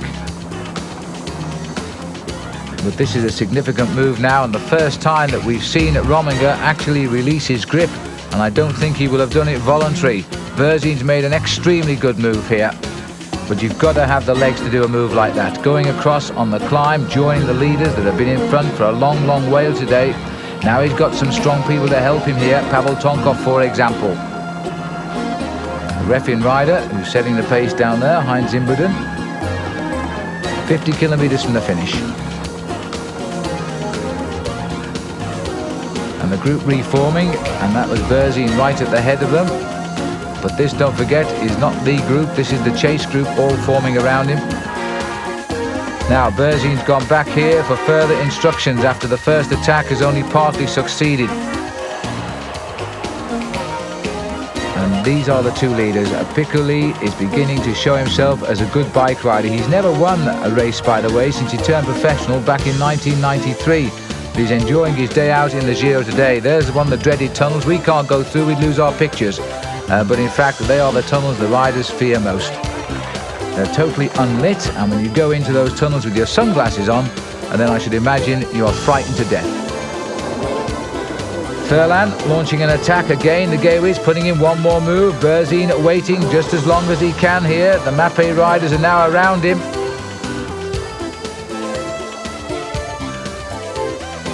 And this looks like Nelson Rodriguez, the Colombians and the Spanish riders coming into their own in the Dolomites. Buena Hora and Frattini is the Gawies rider. Well, if you try and you win, that's one thing, but it's nice to see at least Gawies riders are trying to take on Tony Rominger, who has appeared to be such a solid leader. Now we're looking at Frattini here. Francesco Frattini. Rominger still has some teammates able to pull that race along, while the Gawies just about throwing everything they can at him today. They are launching one attack after another. Over the top and down the other side once more. And Francesco Frattini is trying to draw the sting once more of the Mapei riders. There's an uphill finish today in Lenzerheide, which, don't forget, is in Switzerland, which is where we are right now. The riders crossing the borders today at something like 40 miles covered. And the Swiss-style chalets, and the first people in Switzerland here to witness those two. We'll see Piccoli and Guerini. Ugrimov again digging deep and keeping the rhythm high. And Rincon back in the frame as well. Rincon now a contender for a high overall finish, so he won't be allowed too much leeway to get clear, again like he did the last 2 days. And Berzin still feeling extremely frisky, but it looks as though Rominger is now feeling he's getting control of this situation. Berzin putting down yet another attack since he got swept up, and Rominger seemingly pedaling again that low gear, sits right back on the saddle and just tries to conserve energy while control the breakaways. But the breakaways are going to continue. Ugrimov comes, Rominger's paying attention. Ugrimov digs very, very deep indeed, and so too does Tony Rominger. This is wonderful racing. Although I doubt whether Rominger might agree. Rominger gets onto the back wheel now of Ugrimov. Rincon comes up, so too does Berzin. The other rider here is Claudio Chiappucci, and also Heinz Imbuden in that red Refin jersey. And I think that's about it. Something like 6 riders now in this front group. Gawies again have the vast majority with their 2 top men here. And Rominger is now on his own. All of the Mapei boys have fallen out of it. And what a tough tour they are having, trying to nurse their leader. Rominger, though, has always got that nice feeling of having the big time advantage over the rest. He can afford, if he cracks, just to hang on and not lose too much. He's over 3 minutes in the lead. Pressure eased off slightly again. These are the 6 riders heading up towards the finish. Rincon in yellow, Imbuden in red. Heinz Imbuden having a very good last few days in this race. And in fact, having said that, here he goes now, Imbuden having a little go. Rapidly being joined at the back. Claudio Chiappucci comes up at a gallop. But very often a habit of Claudio to look over his shoulder when he attacks. I don't know whether it's just to have a smile at the rest while they chase him, or whether to see exactly where they are. But the 2 riders, while we've watched what has certainly been the best part of the race, the counter-attacks behind, these 2 riders are staying well clear. They're still about 1.5 minutes clear, as Piccoli is going to finish off a marvellous day out here and take his first ever victory in his professional career in 2 years. He gets the victory, consolidates his lead in the King of the Mountains over Guerini. Frattini went away, they never counted his move, and that was on the cards too. He wasn't the marked man. He comes home in 3rd place. and takes it. 1:23 was the gap. Now this is the sprint now. Tocznik is leading it out. So Georg Tocznik also had a great time in the Dolomites, which are now coming to an end as he sprints home in Switzerland. No, he doesn't, because gone over the top of him now is Francois Simon, and Simon ahead of Zena, Tocznik, Imbeden on the line. So they got up in the very late closing kilometres of the climb, and dropping away from the front rank was Chiappucci and Rincon. But it all changed, and the man who's in green as the King of the Mountains and the stage winner is now Mariano Piccoli. He's never been on the podium before. As a winner, that is, and let's just have a quick look at the result. There it is, and significantly, the other boys coming in 2 minutes and 6 seconds back. And the rider's not too far away from Milan now as we move on to the 16th stage, 224 kilometres. Just the one big climb early on, the Giulia Pass. Then we go downhill to Treviglio, and that is the home, by the way, of the Bianchi bicycle, and the race, in fact, finishing outside the bicycle factory. So, no real challenge downhill. The Dolomites are now behind the riders. The overall situation, Rominger leading by 3 minutes and 14 seconds. Berzin is third, and Chiappucci is now in fourth position. He's ridden a very solid race this year, Claudio Chiappucci, but he's found three rather tough men ahead of him. And again, the Mercatoni Uno riders are at the head of affairs, but not for Mario Cipollini this time, indeed for their other sprinter, Martinello, because Cipollini abandoned the Tour before the mountains begun. So the sprint coming up now towards the end, and we've got Giovanni Lombardi, who's trying to start the sprint as well, and the pink jersey is also in there, the points leaders jersey, Jan Zverada. This is going to be quite a tussle here as they come down towards the sprint. Giovanni Lombardi is the rider who's got himself up into second place. He was the points champion, by the way, in the 1992 Olympic Games. And now he's following the wheel of the other team sprinter. Fidanza's moved out. There's a fend off there by Manzoni, and then there was a counter-attack on a hook from Lombardi. I would think that both of those riders will be disqualified, but Lombardi has gone across the line first. Now watch this first of all, as the blue meets the yellow, and the arm comes out there from Manzoni and pushes Lombardi away. Then Manzoni begins the sprint again and heads towards the barriers, and this is where Lombardi takes him into the barriers and leans on him.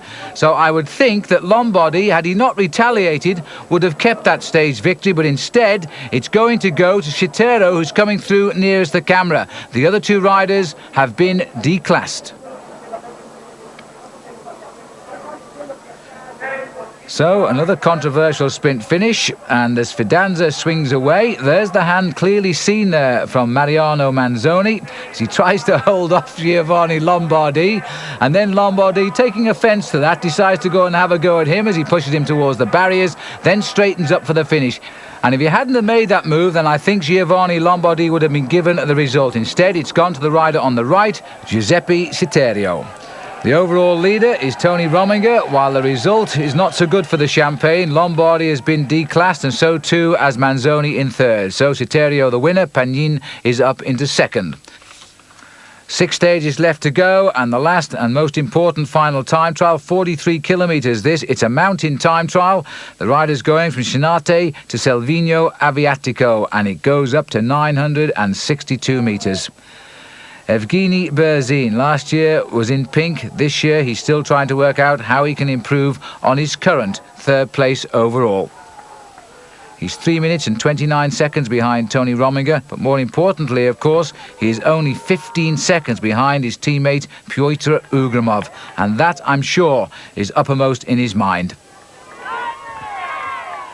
And starting with a reasonable steady speed here, because this is a very tough finish to the time trial sections of this year's Giro d'Italia, especially at the end.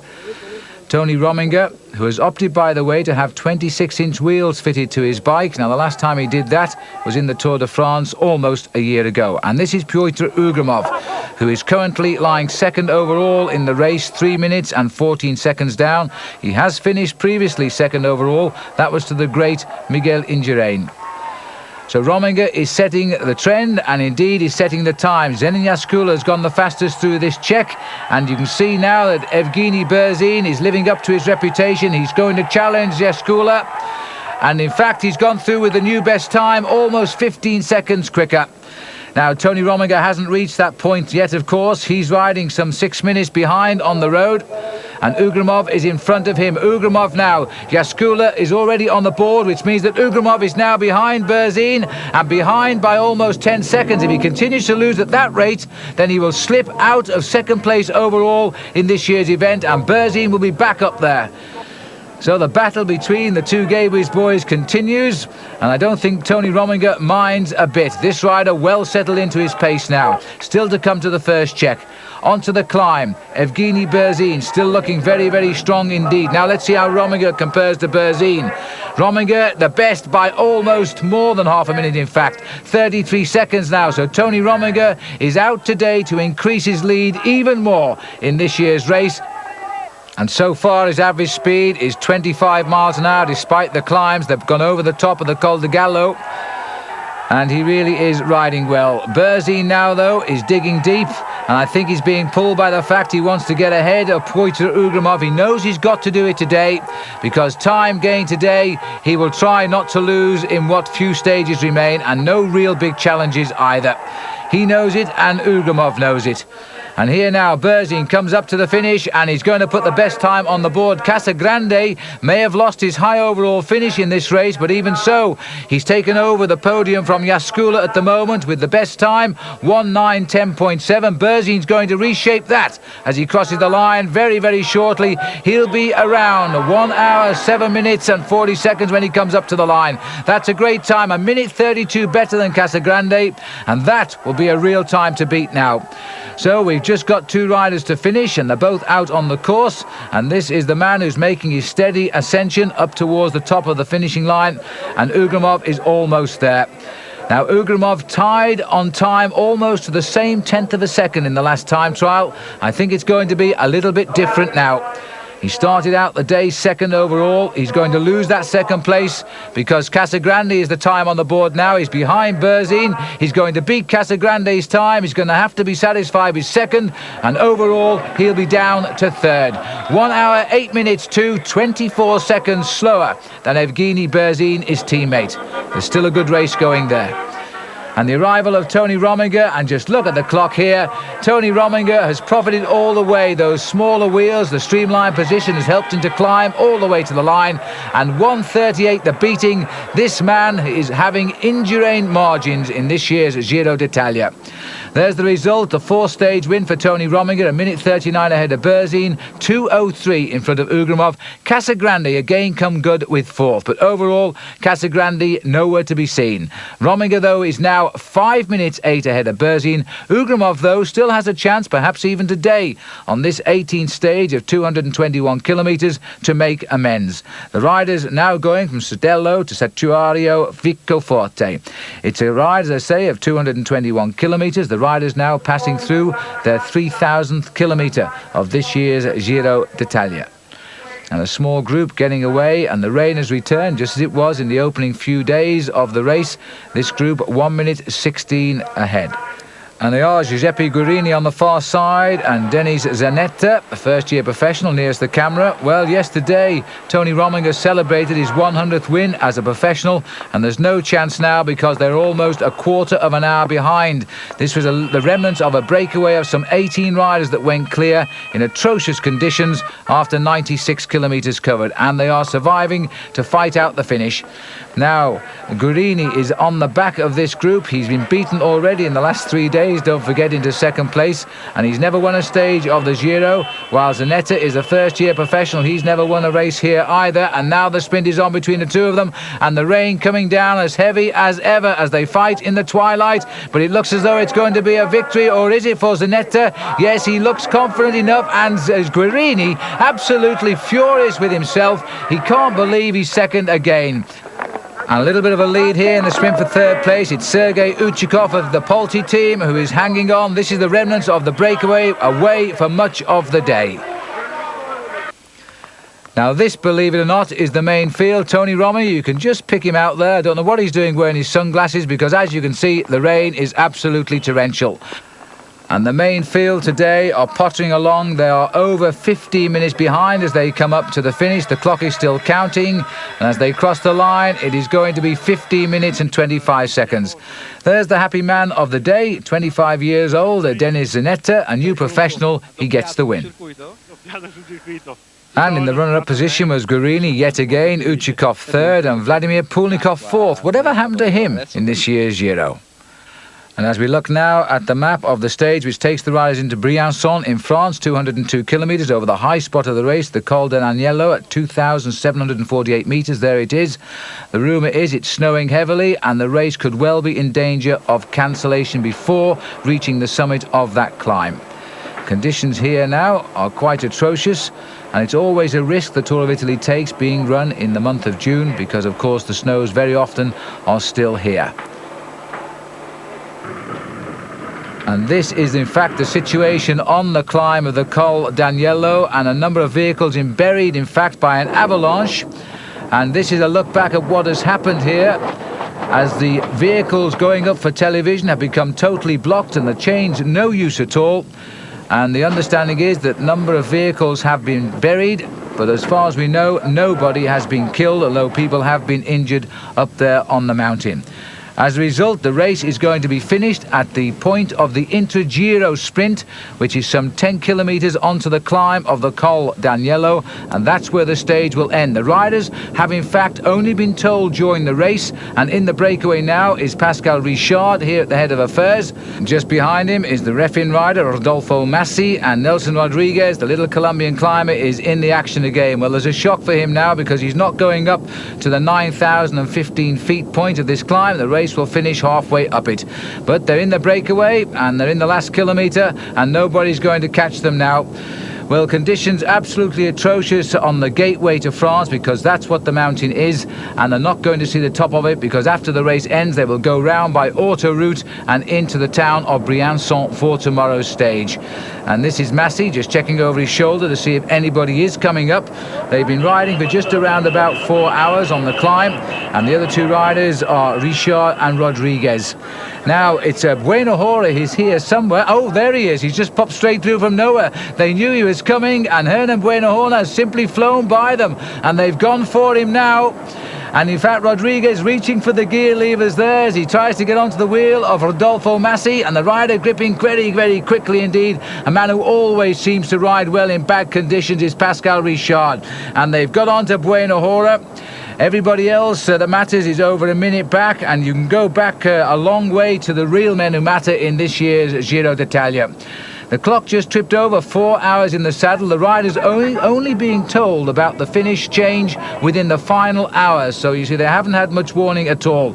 These are the fortunate ones. And it was a great effort by Bueno Hora, but he's paying for it now as he drops away from the action. And now it looks as though Massi is opening up the sprint here. Pascal Richard in second place. Rodriguez so often in the hunt for the finish, but can't finish it off with a big sprint. He falls away now as Richard gets his second stage win of this year's Giro. A controversial one though it will be, not from the racing point of view, but indeed a little bit of organisational chaos. The avalanche has blocked the road, and the workers here trying to make sure that people aren't buried in the snow. And indeed, they're most concerned exactly about the whereabouts of one of the members of the organisation here, Franco Carbagnaghi, and his son, because they're believed to be under the avalanche. The road was clear, but the snow started to fall again, and as a result of that, an avalanche came, and between the lead cars going over, the advanced caravan, if you like, of the Giro d'Italia, and the main envelope of the race itself. So this has happened very, very late on, and as you can see, a lot of help quickly at hand. The men with the long, thin poles trying to strike the roof of Mr. Carbagnaghi's car, I would imagine. But as far as we know, he is in there somewhere. But I am able to say, as these are pictures taken earlier, that in fact Mr. Carbagnaghi and his son were rescued unhurt. So the snows are now behind us as the riders have gone around the mountain to Briançon for a 203 kilometres 20th stage to Gressenay-Saint-Jean. And now this is a long attack by Sergei Uchikov, the Ukrainian rider, and on the Polti team, and every year this young man does seem to improve tremendously. A small lead group here as they head up towards the finish of Gressenay. The riders today reaching 3,500 kilometres pedalled. They're not too far ahead, and the field down there nicely grouped together again. Nobody missing from the overall leaderboard. Tony Rominger still well in control as we now pass the 6 kilometres to go to the finish. Now, can Uchikov hang on to this lead? He's certainly not very far ahead of those who are chasing him. The main field is only about a minute behind, and we've got riders in between. There's the pink jersey. And behind him, Evgeny Berzin. This is the move up on the mountain. It looks as though Massimo Girotto has had enough. He's sagged off for there as they try to bring back the man who's setting the pace. And here he is, Sergei Uchikov from the Ukraine. And further down, less than a minute behind now, the yellow jersey here of the Once rider, Oliveira Rincon. Rincon is now 5th overall at the moment, but he's 10 minutes and 21 seconds behind Tony Rominger. He'll hope to improve on that because he could reach Claudio Chiappucci with a good effort. Chiappucci is 1 place ahead of him on the overall. That's Ugramov trying to make ground again because remember, Ugramov now displaced by Evgeny Berzin in the overall race for the runner-up position. Berzin has countered the move on the right of our picture in that unfamiliar all-blue jersey because he is wearing the leader's colours there of the Inter-Giro sprint competition. But in fact, Tony Rominger set to make a clean sweep of all the competition in this year's Giro. And Massimo Girotto falls away even further now as Berzin goes through on the wheel of Oliveira Rincon, anxious not to allow his teammate Petr Ugramov any way at all of gaining time on him now.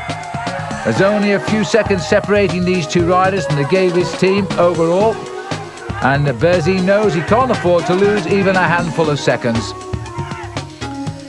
And Ugramov wants some help from Rincon and tells him so, but Rincon doesn't seem able or indeed willing to go through. He's looked across at Berzin, and then he points at Berzin, he points at Rincon, and he's saying something like, look, they're not very far behind, and he's telling him again, but Rincon, well, I'm not sure whether Rincon speaks much Latvian, and so he's just sitting there looking at him.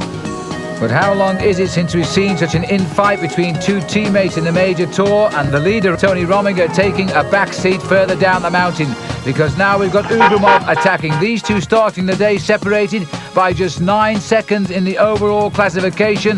Berzin having a little bit of trouble here to hang on to Ugramov. Rincon again following the wheels. Back to the chase behind, and the pink jersey himself, Rominger, is now doing the majority of the work. Rodriguez up into 2nd place. Just behind him too there you can see the white jersey of Claudio Chiappucci. And so Ugramov caught, has gone into the back seat. A little bit frustrated here, Petr Ugramov, because what he's saying is, I'm doing the attacking and you're just following, and that's exactly what Berzin is doing again. Well, there's going to be no love lost at all between these two when they get to the finish. Berzin is saying, I'm on 2nd place overall. If you want to beat me, try and drop me. And so that is a tremendous battle, I have to say, between the Gavis riders, and Rominger is well out of it because he's done all of the racing he needs to do to win this year's Giro d'Italia. Now, this looks to me as though we've got Pascal Richard trying to bridge the gap up to the leaders. 3 light leaders. Don't forget Uchikov is up here, and there he is. That's Pascal Richard with him.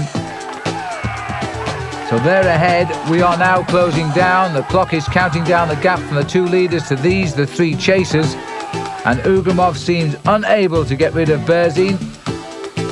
Now, what will Uchikov do with Pascal Richard, the winner of 2 stages, the latest coming yesterday at the foot of the Col d'Agnello? And in fact, the answer is he's going to go for a long one, and Sergei Uchikov has gone clear. Richard a little bit slow to react there. He got caught completely off guard, and I think Uchikov's done enough.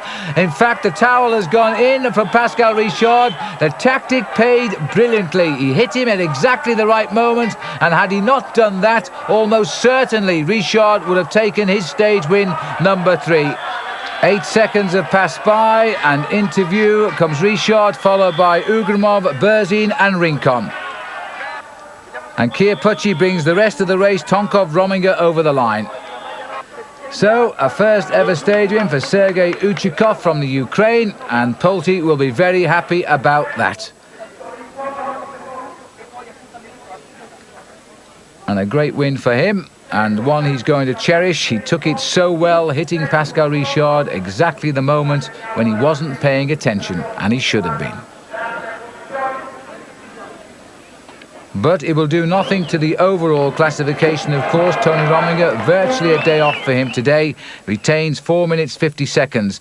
There's the result of the stage, a 5-second win over Richard, 8 seconds over the battling threesome, and the rest coming in just after that. The penultimate stage of the Giro, 190 kilometres, Pont Saint-Martin to Luigno.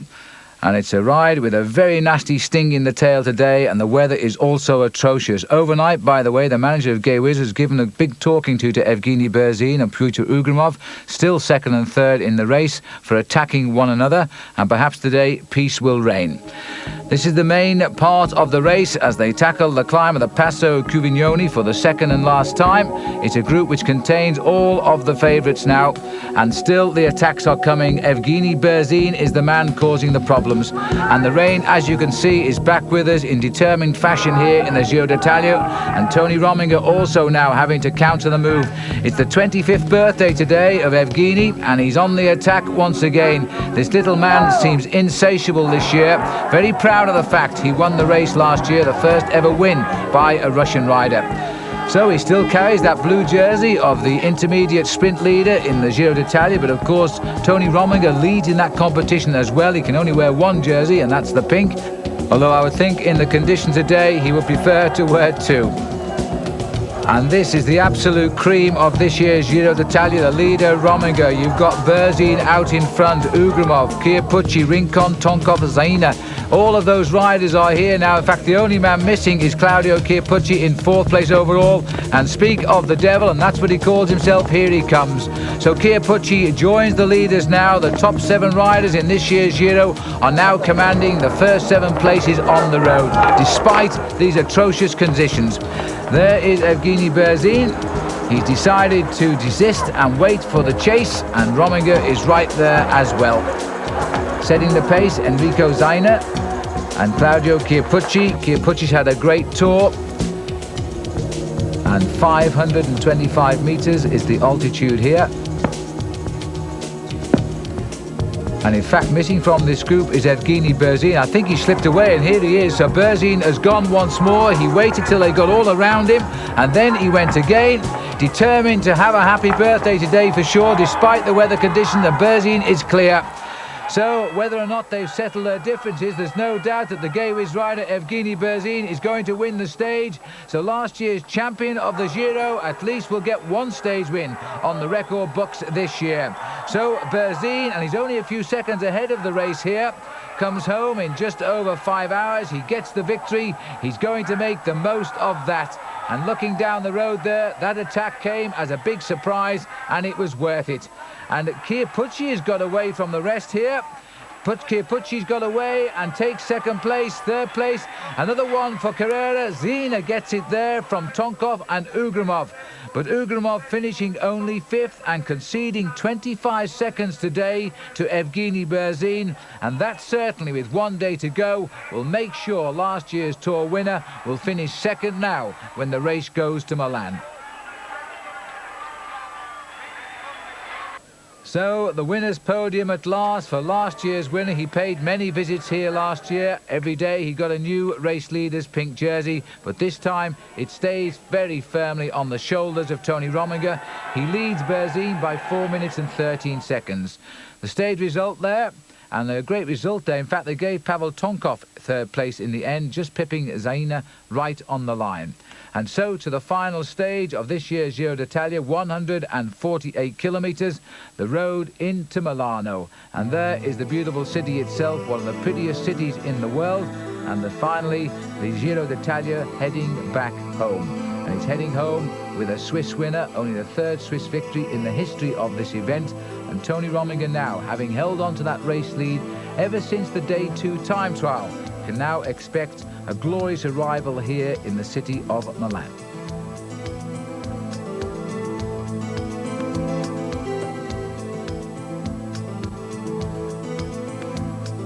A reminder of the overall situation after 94 hours of racing: Berzin, Ugrimov, Chiappucci, Rincon. And that was the order as they come now towards the end of the final stage of this year's race. A day surely for the sprinters once again. Remember that Giovanni Lombardi, disqualified once, is now trying to get himself back into a position to make amends this time out as they swing. Oh, and it was a very, very wide sweep indeed, and a lot of dirty looks being passed around the race bunch there at the time. But Manzoni and Martinello are back in the thick of this one now, and we've got Manzoni leading out now in the centre of our picture, but Lombardi is coming again. The two riders who clashed a few days ago are back at the front, and this time, no doubt about it, Giovanni Lombardi brings the Tour of Italy to a close with a very clean and definitive victory ahead of Mariano Manzoni and Silvio Martinelli in third place. But these were the three men of the 78th Giro, and two of them from Gay Wiz who battled out against each other almost as much as they did so against Tony Rominger. The result of the stage first: Lombardi ahead of Manzoni, Martinello, Pelliconi and Citerio. But the result overall: Tony Rominger becomes the third Swiss rider to win the Tour of Italy. He does it by 4 minutes and 13 seconds. He in fact now follows in the footsteps, or is it the wheel tracks, of Hugo Coble in 1950, Carlo Carici in 1954. This was an extraordinary Giro d'Italia, and despite the apparent domination of one Tony Rominger, it was a great race. Until the next time, I'm Phil Liggett saying goodbye.